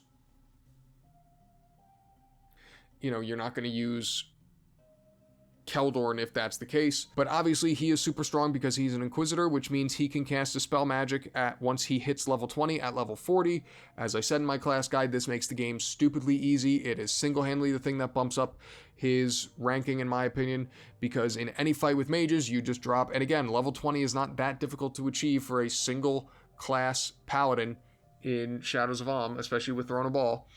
And even before you hit level 20, you're still casting it at double the range, double the level, and there are no wizards that are realistically, I mean, there are a couple things you'll need to breach or spell thrust, but he just drops everything relevant from people. The one downside to him is that he's a bit difficult to use from the standpoint of conflicts. He conflicts with Anomen. If Anomen doesn't become a knight and goes all chaotic neutral and turns into a jerk, they will eventually kill each other because Anomen is just a crazy maniac. He'll obviously try to kill Dorn for obvious reasons, try to kill Hexxat. He will try to kill Viconia. I mentioned with Edwin that there's a weird thing where they sometimes fight, but so there are a couple different companions that he can't actually use. He is that strong. He also comes with one of the first personal items of note, which is the Fire Cam full plate armor. Now, it's not the greatest armor in the world, but it is one you can wear for a while, because as an armor class of 0, it's +1 full plate. It also comes with some great saving throw bonuses to Spell, Breath, Polymorph, Wand, and Death. It does give you free action, which is a little weird, which means you can't really haste him, which is not great, which is, not fantastic. But this is a legitimately useful piece of armor that you can keep on for a good while until you eventually get, maybe one of the Dragon Plate armors that you want to swap out on him. He also makes good use of what's called the Blessed Bracers, which give him a little extra health, as well as some... it actually gives him the ability to resurrect, which is pretty interesting if you don't want to waste a spell slot on that for your other clerics. He has a quest where he has to go and basically find out that his wife is cucking him because he is too often away on his paladin duties, and also that his kids hate him, and you can help him basically fix that relationship, and then he is free to basically continue adventuring with you. You don't really get anything for that quest except experience, but it's fairly simple in the grand scheme of things. But overall, Keldorn, again, despite the fact that he is a little difficult to use with certain characters, is really, really strong overall. And as such, I just think Inquisitors basically break the game, and that is no different with Keldorn, and as such, I think he's S tier.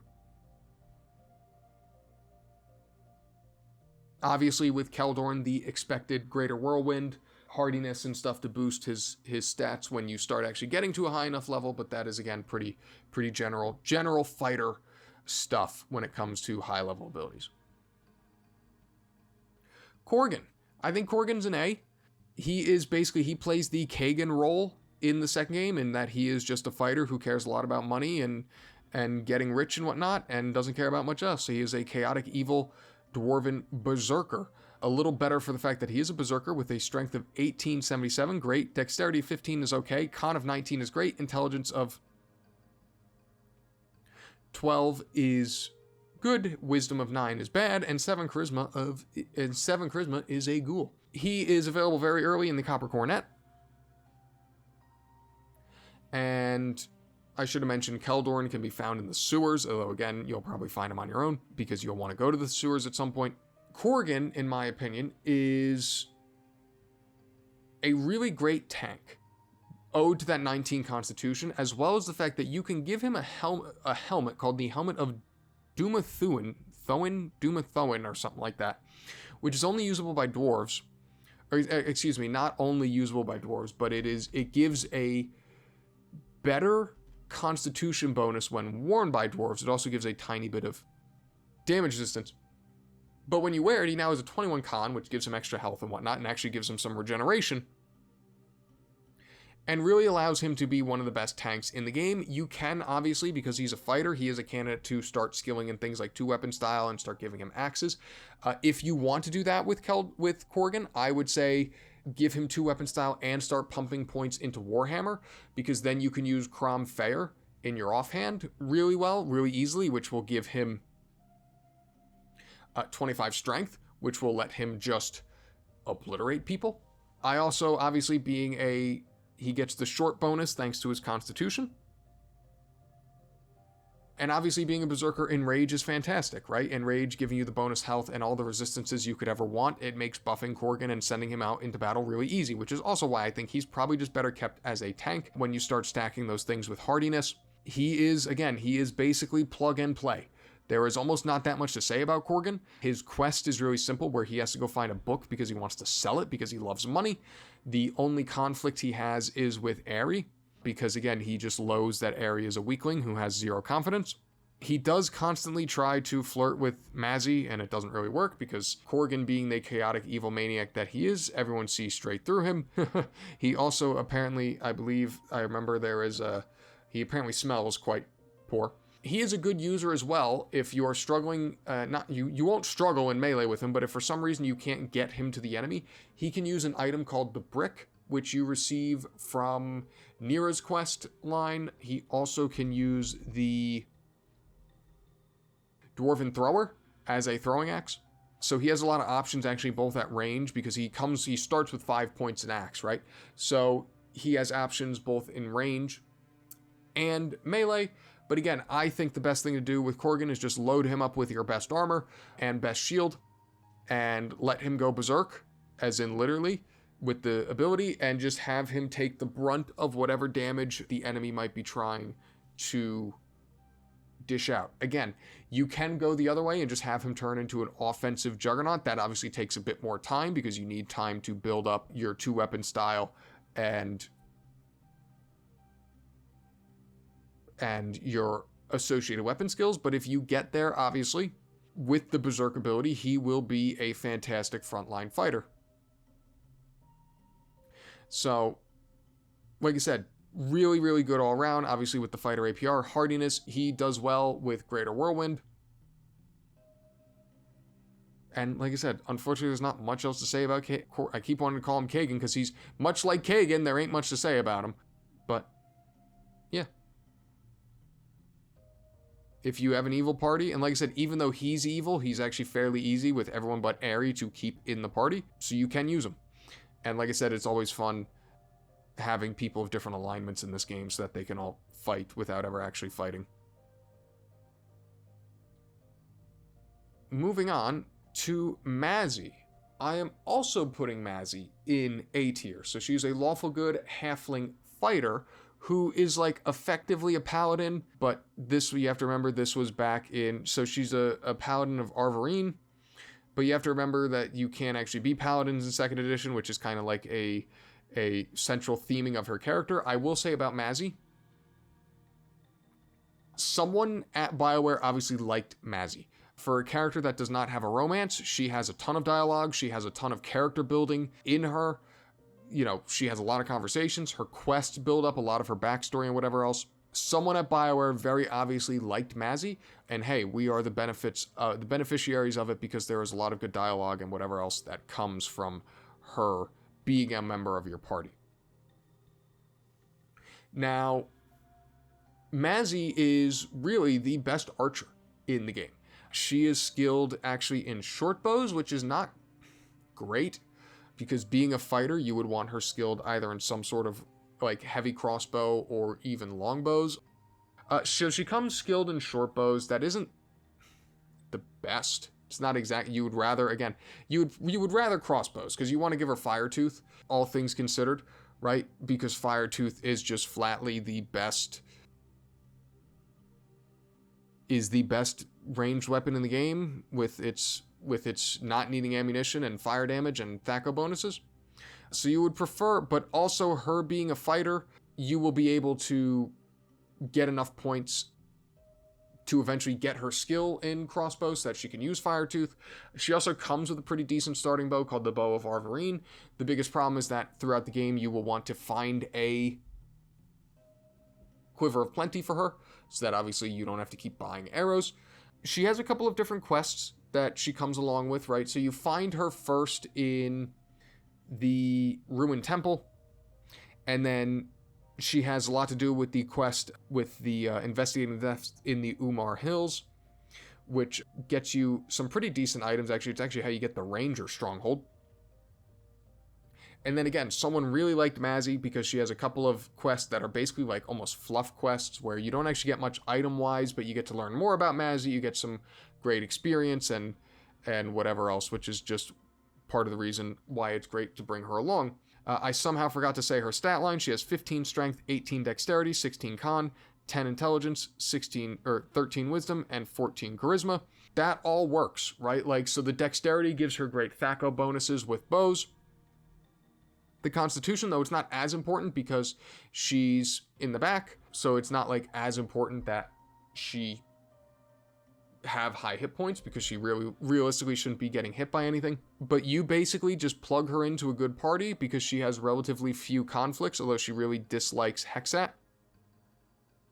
She gets along with Valygar, and there are a couple little interesting things about her as far as because again, she's effectively supposed to be like a paladin, but again, halflings couldn't be paladins in 2nd edition AD&D, but she does actually have the ability to lay on hands, which is nice in a pinch, and she can haste herself, which is very, very nice. And it's kind of like a mini haste. It doesn't last as long, but it's still really good, especially when coupled with the haste that you're probably going to give her. But she is really easy, kind of like Korgan, to just take along if you say, I need backline damage, to have her do that. The problem is, whereas archery is fantastic in the first Baldur's Gate, it is not nearly as strong in the second Baldur's Gate because there are so many more enemies that have resistances, both to normal weapons, but also protections and stone skins and whatever else. So she can still be very effective, right? But that's why you have to get Firetooth so that you can start just firing at will without having to worry about whatever ammunition you're using and that it's a magical weapon. She also benefits greatly from the Braces of Archery as it gives her a bonus to THAC0 and whatnot when using a ranged weapon. But Mazzy is really strong overall. Like I said, she is somewhat hurt by the fact that ranged combat is not as bad or as good as it is in Baldur's Gate 1, and there is the slight downside that she does only have a 15 strength, so it's not even like you could really like spec her into frontline fighting if you wanted to. I mean, you can. She's still a fighter, but she's just not gonna really hit anywhere near as hard as other characters. But if you outfit her correctly, if you get her, again, she has a decent bow to start with, and if you eventually get her to a point where she can use Firetooth, she will be as good as any archer can be against the higher level characters in Baldur's Gate 2. Obviously, the one tough thing is that, again, hardiness isn't that great on her. She's a uniquely decent user of critical hit, right? Or critical strike, which is funny because and she can also make decent use of power attack, I think better use than other characters, because one of the biggest problem with power attacks is that it has a short timer. It's only 2 rounds, but because you power attack and then the other person has to run up to the enemy. Mazzy doesn't have to do that. Mazzy just hits power attack and then can start shooting people, which is nice. So yeah, so she's a better user of power attack than Greater Whirlwind, also because if you have the right bow equipped with a haste, she'll be attacking as quickly as you need her to anyway. Also of note, she lets you get an extra pair of Boots of Whispers, which might be nice if you want to use Imoen and you want to bump up her thieving abilities. You can get Boots of Whispers other places, but she can get you another pair by talking to someone. But yeah, Mazzy, obviously, overall, very, very strong, pretty good. Another sort of plug and play sort of character. It is now everyone's favorite ranger, who is going to be Minsc, who is now actually chaotic good, the chaotic good ranger as opposed to neutral good. And he has received a slight buff from the second game, which is that he has an 1893 strength, a 16 dexterity, 16 con, that is both +1 from Baldur's Gate 1, and he still has his 8 intelligence, 6 wisdom, and 9 charisma. I'm going to give Minsc a B. He still has his sort of dumb berserk ability where you lose control of him that you otherwise wouldn't want to use. Unfortunately, Minsc does not really have any quests. Rumor has it that there was a quest, but it actually resulted in him losing Boo, and the developers realized that would mean they would have to re-record all his dialogue because Minsc references Boo in most of his like selection quotes and whatnot, and the writing. He obviously can't use scrolls because he's too dumb to. Now, what makes Minsc strong is that he's very strong early, right? So Minsc is super strong early in the game due to his strength, due to that. Listen, he gets a little bit better with that constitution and dexterity that the developers were nice enough to give him. And early on in the game, he is great with a two-handed sword and letting him go to town. He does unquestionably, more so than really other fighters and a lot of other characters, he does start to sort of fall off as the game goes on. Due to his being a ranger, that means he doesn't get the great weapon abilities. That means he doesn't have any really like specific items. Honestly, after Minsc joins your party, that is just kind of what he is after the first dungeon of the game. And that doesn't mean there aren't great items and stuff that he can use, but he just doesn't hit that same peak because frankly, rangers, or especially a single class ranger or a generic ranger, he does not have the same sort of level. He can't hit the same height as other characters. That is actually why I believe the thing about only being able to get 2 points in each skill is that it means you have a lot more points to play with, right? Like Minsc will have a lot of different weapon skills by the end of the game. And it's because of that, I actually think I think Minsc is the one character that I would recommend speccing into dual wielding. Now, he already starts with 2 points in dual wield and 2 weapon style, and you can put a third into it, so that's good. That's a good benefit that he can get. And then when you start giving him things like the Defender of Easthaven, which is a flail that gives him a little bonus to his armor class, and more specifically, it gives him resistance to slashing, piercing, and crushing damage. That will help him stay alive when he would otherwise be struggling to, and that he will otherwise struggle to if you leave him with a two-handed sword. It's also the fact that he can't use the best two-handed sword in the game because he's obviously not a paladin, as Keldorn is. So I really do think the best way to play Minsc is to get him into two-weapon style. Give him the Defender of Easthaven. Then you can give him whatever other item you want, whether you give him, I actually think he's a great user of something like Foebane, if you want to skill him into Bastard Swords, because the minor drain, as silly as it seems, though it's not a lot, it will help keep him alive that little extra bit. There's also the fact that, right, he can use things like hardiness to keep himself alive. He can also get tracking because he's a ranger if you wish for some reason. He's a great user of Shurupak's plate because it will boost his dexterity even further and let him stay alive. Like, that's the big issue with Minsc, right? Is keeping him alive.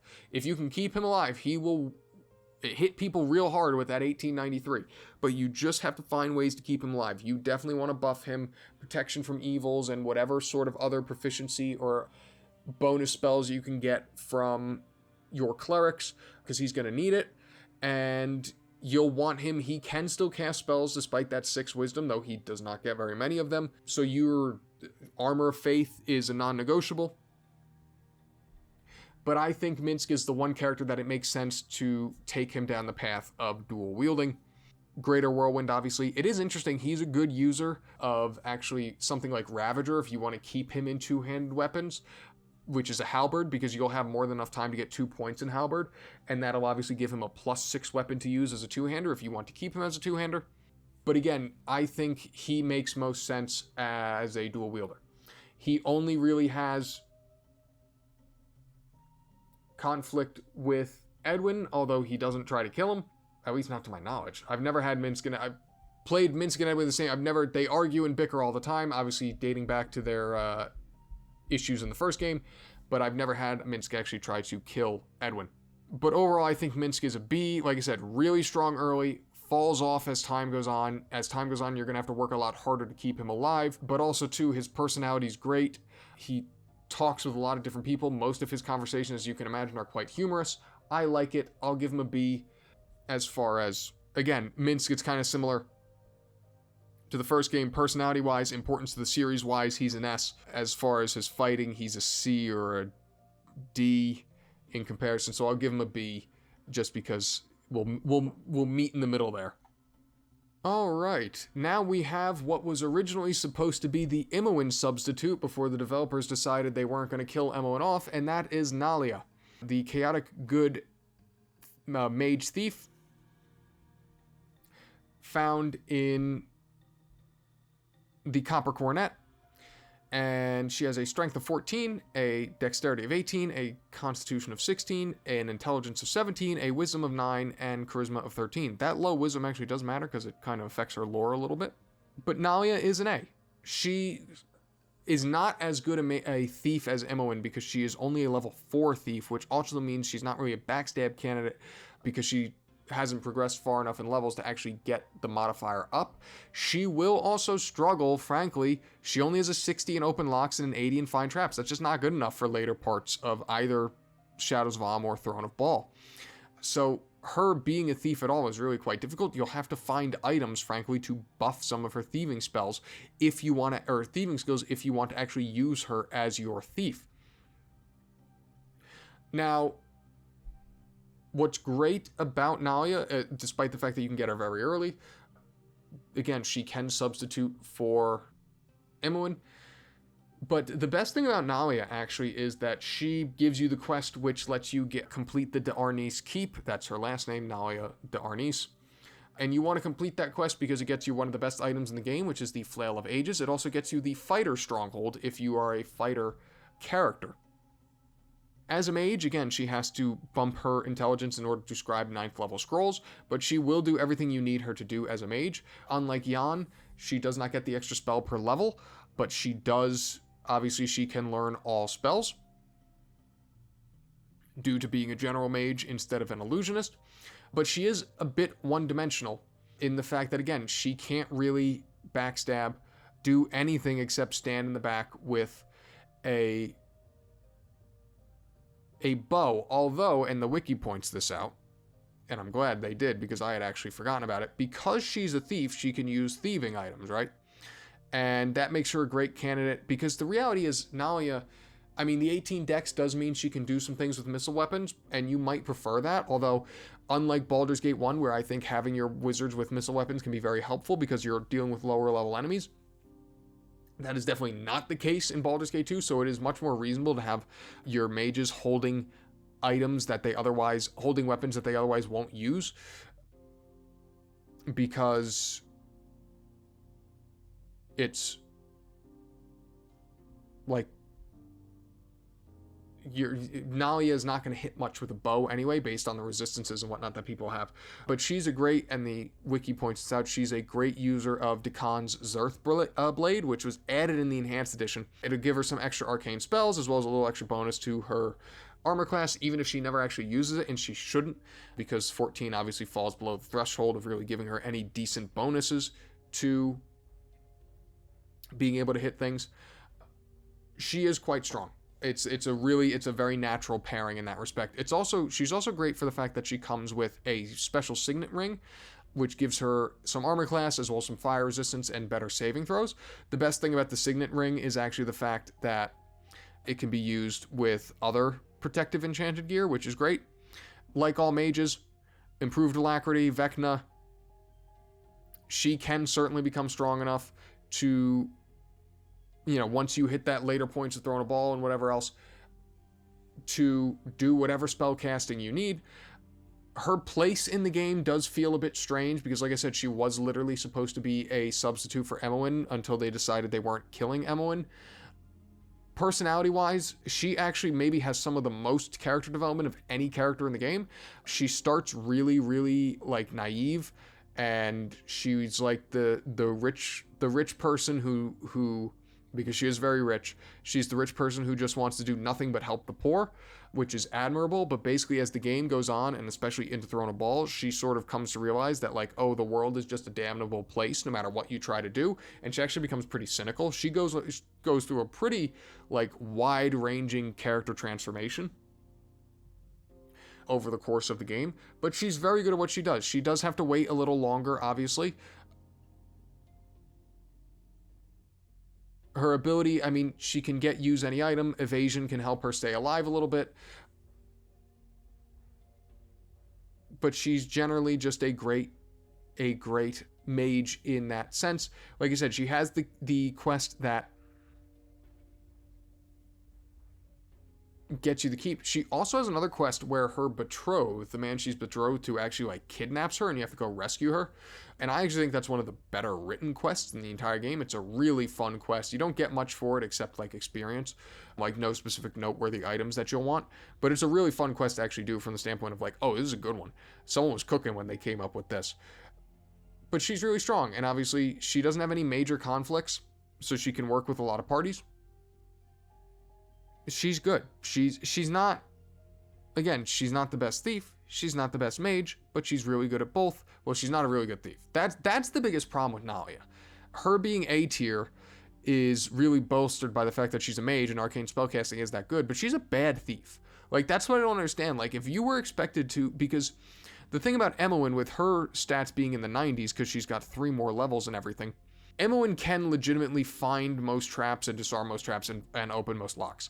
They both suffer from the fact that they can't set traps, but Nalia can't even really do that. So I'm not sure how you were supposed to use Nalia as your primary thief. Again, unless you were finding items that were going to boost her thieving skills. But she's definitely serviceable as far as how you play her and what you actually want her to do. Neera, moving on to Neera. Neera is S tier, again, mainly because of her class, which is a wild mage. She's a chaotic neutral wild mage. She is found in the Wild Forest, which is a new area. Well, actually, she's not found in the Wild Forest. She is found in the city, but the Wild Forest is where she'll actually join your party. As I mentioned, she conflicts with Edwin. They can't be in the party together. She still has that special staff, which is pretty useless if we're being totally honest. Her quest is great for the fact that it gets you, I mentioned earlier, the brick, which is a great throwing hammer. She also gets a robe that can actually help her prevent her wild surges until she gets things like improved chaos shield. And then later on, she, as her quest continues, the quests for the enhanced edition characters are, it's basically like one long quest, even though it takes place in like multiple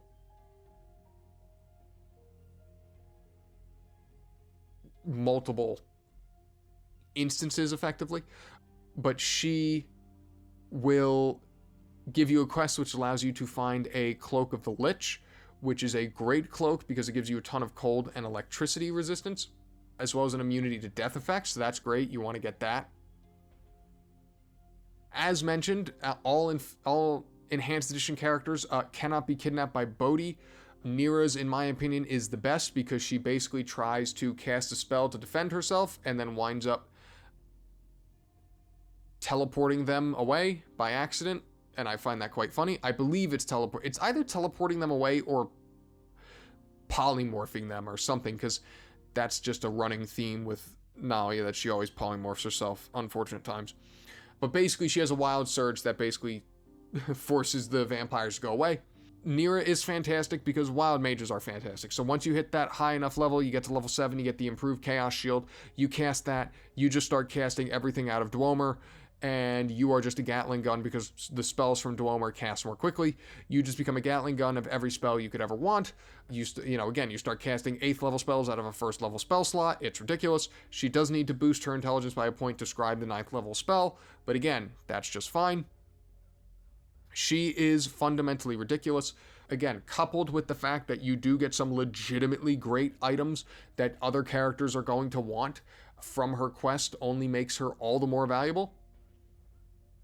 Personality-wise, she is still very sarcastic. She is still very, a little frenetic. I like Neera. I've always thought Neera, frankly, is probably the best written of the Enhanced Edition characters. Her romance, I think her romance is fine. I don't think it's great. It's not bad. So she's good.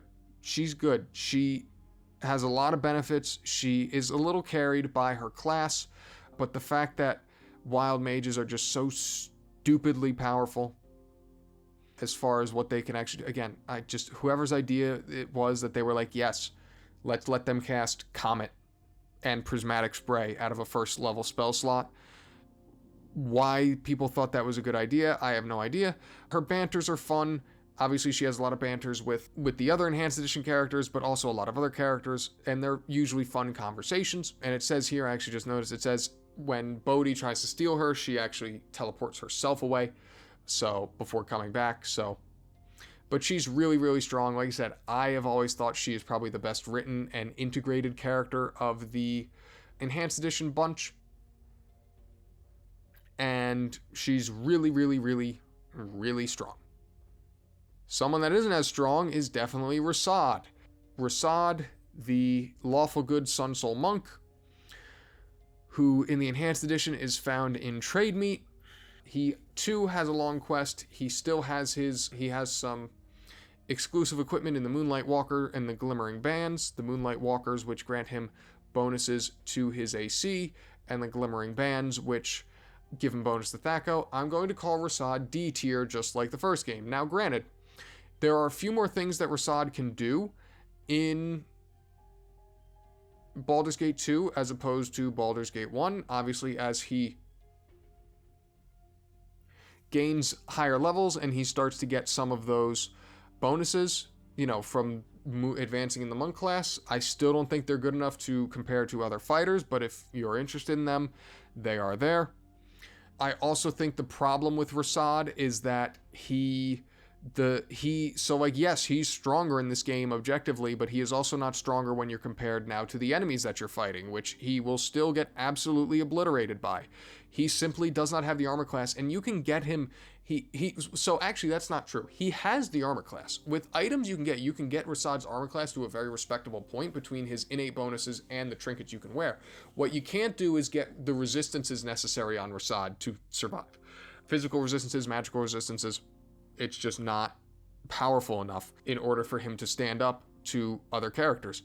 As well as the fact that being a monk, he can't wear a helmet, which means he can be critically hit. I mean, if you're in throwing a ball, literally there are enemies that if they get a critical hit on him, there is a chance they will one-shot him. Maybe not on normal difficulties, but if you were to play on a harder difficulty, I would imagine the Fire Giants could definitely one-shot Rasaad. Because I know the Fire Giants can one-shot mages, and because Rasaad has a garbage constitution, he doesn't have all that much more health than some mages who have decent constitution. So maybe if he doesn't get one shot, he will be out of combat if he gets critically hit by a Fire Giant. Let's put it like that. And he does have a long quest, and you get some really interesting things from his quest. You get one of the better rings in the game, which is the Ring of Duplication. It's actually probably good for him because it gives him a bonus to missile attacks, and you can use it to cast Mirror Image. He wants Wong Fei's Ion Stone, which is a monk exclusive piece of headgear that does give him a little extra armor class, a little extra hit points, and it actually lets him regenerate once per round, but that won't be enough to keep him alive, I promise you.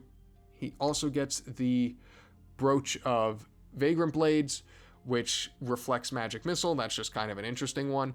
The Oxtail Belt, which gives him the Oxtail Belt, which allows him, it gives you armor class versus missiles, but obviously hurts your charisma a little bit. He gets a lot of really interesting, generally good items as a result of doing his quest. Now, the most interesting thing as far as what you can actually do with him is when you're outfitting him with with weaponry, what you want to actually do is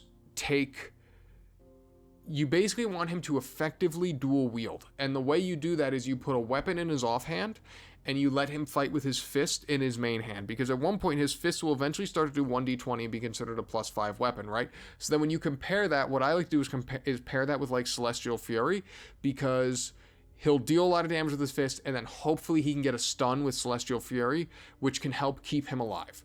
Because that's what you're going to have to do, is babysit him like no belief if you want to actually stop him from dying. Personality-wise, he's still a nice guy. He has definitely grown a little bit from the first game.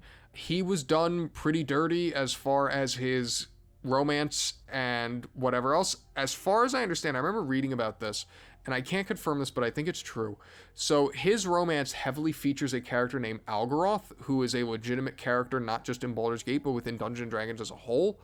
And from what I understand, Beamdog had some pretty significant limitations on what they could do with that character as what they were and weren't allowed to do. And it's pretty obvious in the way that his romance is written and is really, quite frankly, pretty railroaded. But Rasaad suffers from the main problem, which is just the fact that monks suck. And I'm not going to go on another rant. I lost my cool in the first episode, the video about the characters in the first game. I lost my mind. I'm not going to do it here. The monks suck. He does conflict with Sarevok in Throne of Bhaal, if Sarevok is still chaotic evil. He also is not abducted by Bodhi. I think he literally just like punches them. Okay. He also will leave the party if you attack Eidolon, the dragon in the Underdark. So keep that in mind. But he has the same struggles. He's just not good enough. He can't stay alive well enough. Even when you start to hit the endgame fantasy of like, wow, these fists are crazy, it is just too difficult to keep him alive in a practical sense for him to actually be useful. I'm calling him D tier. Sorry to any monk lovers out there. One of the most interesting and yet also probably one of the simplest characters to speak about is Sarevok. Yes, your brother Sarevok from the first game is back to cause problems, and he is recruitable only in Throne of Bhaal. So that hurts him a bit. I'm putting Sarevok at a B, obviously because you can only recruit him in the expansion. He is a chaotic evil fighter. He can change his alignment through various conversations you have with him to actually make him not evil. You can make him chaotic good. He, 18 strength, 17 dex, 18 con, 17 intelligence, 10 wisdom, 15 charisma. I don't even know if I said Rasaad's stat line. I don't really care because he's useless. But obviously Sarevok has a 95 with an 1800 strength, which is technically 18100. He is wildly good at being a fighter. His dexterity and constitution allows him to stay alive. Here's the problem with Sarevok. So you probably look at that stat line and Sarevok is the one character where you can actually really dual class him if you want. You can dual class Sarevok to either a thief or a mage. The problem with this is you're so far along in the game that there's really not enough experience after you duel him to a thief or a mage for him to actually get his fighter levels back. So it's really super impractical to actually duel him to a mage. As such, the best way to play him is to just keep him with the two-handed sword that he has 5 points in and let him wreck shop. He does not have any quests because his quest is kind of handled as soon as you start Throne of Bhaal. As I just mentioned, he will conflict with Rasaad if he is still chaotic evil. He does have an interesting ability called the Deathbringer Assault. What this means is basically there is a 3% chance. So it actually has two parts. There is a 10% chance that he stuns someone, although they get a save against it. There's a 3% chance of him implementing what is called the Deathbringer Assault. And this allows him to do a flat 200 slashing damage, regardless of what weapon damage style type he's using. Now, that is a flat 200 damage. That is not like if you crit and get a Deathbringer Assault, you are now not doing 400 damage. It is just 200 damage all around. Same thing as if you duel him to a thief. If you backstab, the 200 damage is not bettered by the backstab. It is just a flat 200 damage, which is really cool when it happens, but it also only happens 3% of the time, which is really not that often. You will probably only see it, if you take him all the way from the start of Throne of Bhaal through with you, you will probably only see the Deathbringer Assault 3 or 4 times. That, or maybe you'll see it more. Maybe I'm just unlucky because I feel like I never see it.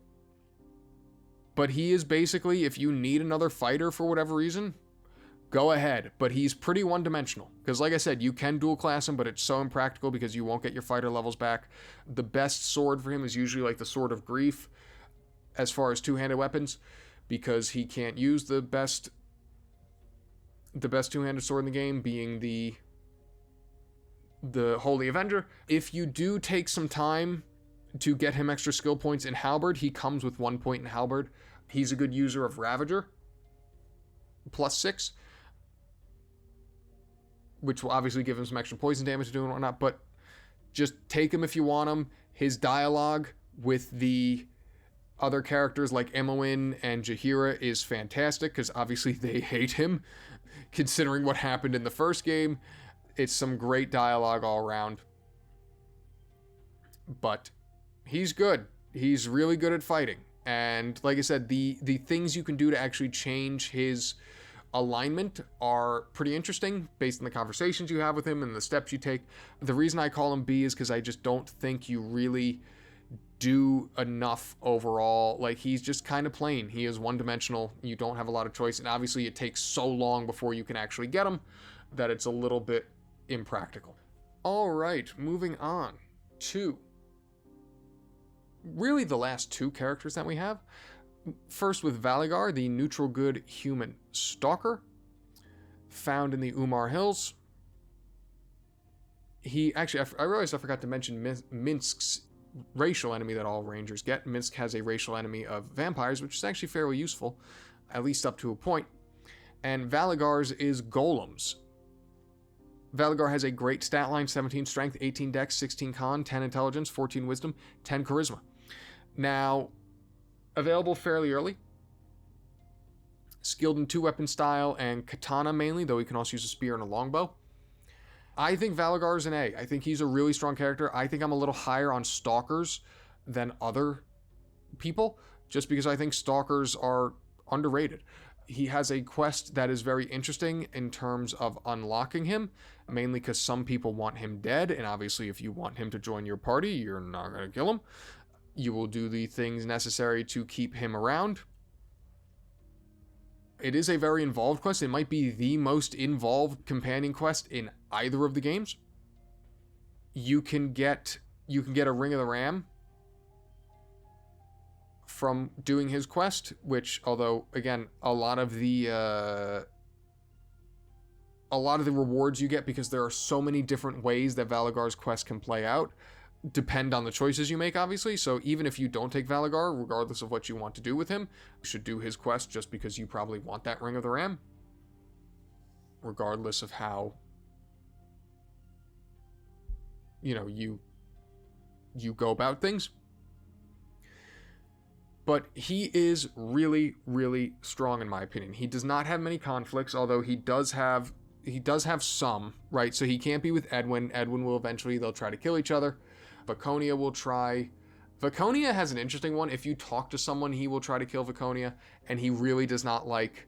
If you talk to, again, like a random person in Hexxat, he will try to kill Viconia. And he and Hexxat have some problems. So once you actually get him in your party, right, he is a really, really good frontline fighter because he is a ranger, so he gets all the 2 points in weapons, and he can put 3 points in 3-weapon style, and he can now backstab. Right now, obviously, stalkers have a lower backstab multiplier than the thieves, but you're also gaining the benefit of this is a guy with 17 strength, which is something that thieves can't typically benefit from, so the extra bonus to your damage and whatnot, as well as to hit, makes your backstabs that much more powerful. He's also really strong for the fact that he comes with a unique sword, which is the Korthala family blade. It's not that good. You'll want to switch it out with something different, like Celestial Fury or Hindo's Doom. But he does come with a piece of armor that is legitimately fantastic, which is the Korthala family armor. It's chainmail +3, and it gives him 25% resistance to fire, acid, and magic damage, and only he can use it. It also gives him immunity to charm creature and protection from charm person, dire charm, and domination. And it does not preclude him from using his thievings. So he can still stealth with it, and this is an armor that has an armor class of 2, which is really strong. So his armor class will keep up. You can dual, even if you're dual wielding with him. Obviously his dexterity and constitution help out in that respect. And yeah, when you get him backstabbing people because of his strength, he hits ridiculously hard. Like insanely hard. So he comes with armor, and the fact that his armor is so useful for so long, you might eventually want to switch it to like the White Dragon scale, which will also let him continue the thief. But the fact that his armor is so useful for so long means that other characters can keep wearing the other pieces of armor that you might want, right? So that's actually super, super valuable. And like I said, he fits well into most parties. He, being a ranger, gets things like hardiness and whatnot, and greater whirlwind, which is what you're going to want to take. Hardiness, especially if you're dual wielding with him. He is not so you have to keep using items that can backstab with him. So you really have to stick to swords, katanas, anything that a thief can use, even though obviously he can use the full range of weapons as a fighter can. You'll want to stick to katanas and long swords and stuff, and you'll obviously, because you're only getting to 2 points in any weapon, you will have plenty of options. He's also a really good user of something like the Equalizer, although the immunity that the Equalizer gives him to Charm and Confusion is a little redundant with the bonuses of his armor. But he's a really, really strong character overall. I think he's one of the more interesting characters. He's basically like the stoic of the cast in the game. He has some really fun conversations with various characters.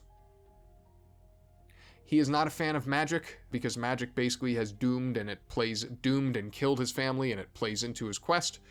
Obviously, that's the other thing why you really want to do his quest, because the magical implications and some of the items you can get are very good. But generally, he's just a really, really, I think, underratedly strong companion. It is really fun being able to use him both in the front line and in the back line, and in backstabbing. And he's really good at both. And like I said, he, with hardiness, is able to stay alive between his dexterity and constitution, able to stay alive fairly well. And yeah, very good character. Viconia. So I think Viconia is probably S tier. I think as a character, as far as her class and abilities, I think she's probably A tier. But I think with her personality, with her importance in the series, she has what I consider one of the other good romances. I think her romance is legitimately good. I think all of that sort of bumps her to S tier. So you find her fairly early on in the government district. She has 10 strength, 19 dex, 8 con, 16 intelligence, 18 wisdom, and 14 charisma. So that is a boost. She has gotten a 3-point boost to her wisdom from the first game. And that is a big deal, because it means she's getting the maximum amount of clerical spells that you could otherwise receive. Now, she is still an awful fighter because of that 10 strength and that 8 constitution, which will just result in her getting completely incinerated. But she is now a much better spellcaster than she was even previously. Now, she still has that 19 dex, so she's a great user of a sling. I think that's the best way to use her. Just give her a sling and let her stay in the back and then cast. If you are that determined, you'll want to use something like Cromfair, because she has skill in Warhammers. And she does have some conflicts with both Keldorn, because Keldorn obviously just can't stand to be around a drow like that. And her and Valygar, as I just said, can wind up killing each other if you talk to the wrong person. She also has an interesting one. If you do Rasaad's Throne of Baal quest, she will leave as well. She, unfortunately, does not really have any quests associated with her alone, except for the initial quest where you have to talk some people down in order to recruit her into your party. That said, she does come with a monstrous 65% magic resistance, which is great. She can very easily get over 100% through items and equipment and whatnot, which is fantastic. Like I said, she does come with a romance. I think her romance, due to the fact that it deals with some of the complexities of her, both in her past as a drow, her past since coming to the surface, I think it's very interesting and just fun to follow along with. It is definitely a romance that you have to sort of work for, but I think the ending of it, ironically, the epilogue ending is not fun, but the actual ending of it, as you reach that point in the game, is quite good, in my opinion. And again, I just think it's best to keep her with a sling and keep her in the back because I think it's too hard to practically make her. I mean, again, she's still a cleric, right? So yes, you can do the draw upon holy mites, you can do the holy power, you can do all the different buffing spells, prayer and protections and whatever else that you want to keep yourself alive with, but that's a lot of work you got to do for something that other characters can do just as well. And I think it's better keep her in the back, let her be ready to heal at any given moment. She obviously gets a couple of neat high-level abilities. She uses if you want to give her a sling, the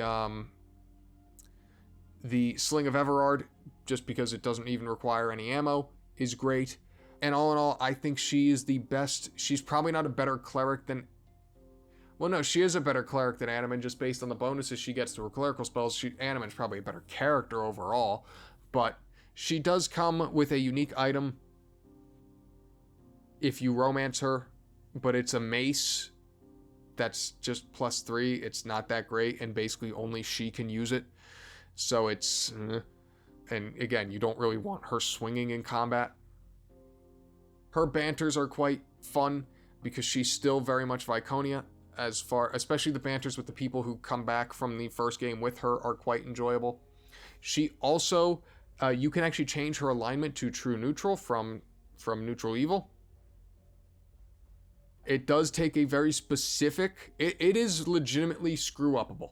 It takes a very specific sort of sequence of events and making sure you choose the right options, but you can do it. But I think Viconia, again, you'll want to start taking things like Summon Divas to when you get high-level abilities and whatnot. She doesn't really need the extra, although she doesn't get extra spell slots. Never mind, clerics don't get that. But the Summon Diva and whatnot is quite strong, or at least can be quite strong. And generally, she just is the premier. If you can't stand Anomen like me, then you are probably taking Viconia around with you. Very, very strong overall. Very fun party member to have. And interesting note, I believe all of her epilogues, whether it be because of you romanced her or not, I believe are now retconned because of her appearance in Baldur's Gate 3, unless I missed something along the way, because they just frankly don't make sense anymore. So that's something interesting of note. But yeah, really, really strong. And you do also suffer some reputation loss when you have her join the party. Who cares? There are plenty of things you could do to bump that up. But she is the premier pure cleric, I guess, if you were to say. So, very good. So now we have 2 characters left. And I want to be like legitimate and give these 2 legitimate opinions, but the reality is they're both F tier. Now they're F tier for different reasons, but I'll go through it. So the first character is Wilson. Wilson is a grizzly bear. And he's F tier because he's just not that strong, and also the sequence of events you have to go through in order to actually recruit him is really convoluted. You have to do very specific things in both Rasaad and Neera's quests. He is found at the Heretic Temple. He has a unique class of being a grizzly bear, though he's technically a fighter. And the whole thing about Wilson is that he actually gets stronger as the game goes on. Like, his strength increases as time goes on. He gains access to different like animal rages and abilities. He can he can get a lot of attacks per round. He can start like effectively mauling people as part of his class kit, which lets him deal some extra damage. The problem is he's a bear, and as such he can't use any like items at all, which means he doesn't have good armor class, he doesn't have good resistances, and as such, much like a monk, he just dies. And you couple that with the fact that he is really a secret character. It is so difficult to actually recruit him. This is not Baldur's Gate 3, so you can't romance him. Is it fun to put Wilson in your party even once? Yes. Does it make any sense to do so? No. It is so difficult. It is so strange to do. It's just... No. Like, it is truly a meme. There is no way, like, even if you dump all your protections, your haste, everything else, he still is not going to be strong enough. He can use healing potions with his, which is nice, but he can't use anything else. He doesn't have any banter because he's a bear. Like, it is a true honest to goodness meme. It's a funny meme, and it is funny to have a literal grizzly bear in your party, but no, he's F tier. He's just not good. You should not be legitimately trying to get through the game with Wilson. And then lastly is Yoshimo. And Yoshimo is legitimately, from like a stat line standpoint, right, a true neutral human bounty hunter. 17 strength, 18 dex, 16 con, 13 intelligence, 10 wisdom, and 14 charisma. He is a legitimately good character, and he's a bounty hunter, which means it's a great kit. He gets the extra traps and whatnot, and you get him really early. The problem is it's pointless to take him because, as anyone that's played the game knows, he leaves. He turns against you because he's under a spell from Irenicus, which means he can't disobey, or else he dies, which means he then dies anyway, because... So no matter what you do with Yoshimo, he eventually leaves, and any time you spent with him was wasted. Again, I believe, from what I understand, they needed someone to die when Imoen was supposed to die, and as such, he became the person that had to get the axe. But it just doesn't matter. Like, there's no reason to bring him along because you can't keep him about anywhere longer than half the game. And he can't show up in Throne of Ball either. You can try, if I believe, to summon him in Throne of Ball, but it says basically like that soul is missing or completely gone or something like that. And there are like workarounds, but they don't really work. There's mods, but we're not talking about mods. So for the normal game, no, he's an F because you're putting time into him. He's sapping experience from your other characters. He doesn't have any quests associated with him. Some of his conversations are very nice while he can stay in your party. He has some cool conversations. He has a cool personality. He is, jovial without being too overbearing and whatever else. But there is just literally zero reason to ever keep him around, unfortunately, because you're just fundamentally slowing your progression of your party in the sake of the plot. So,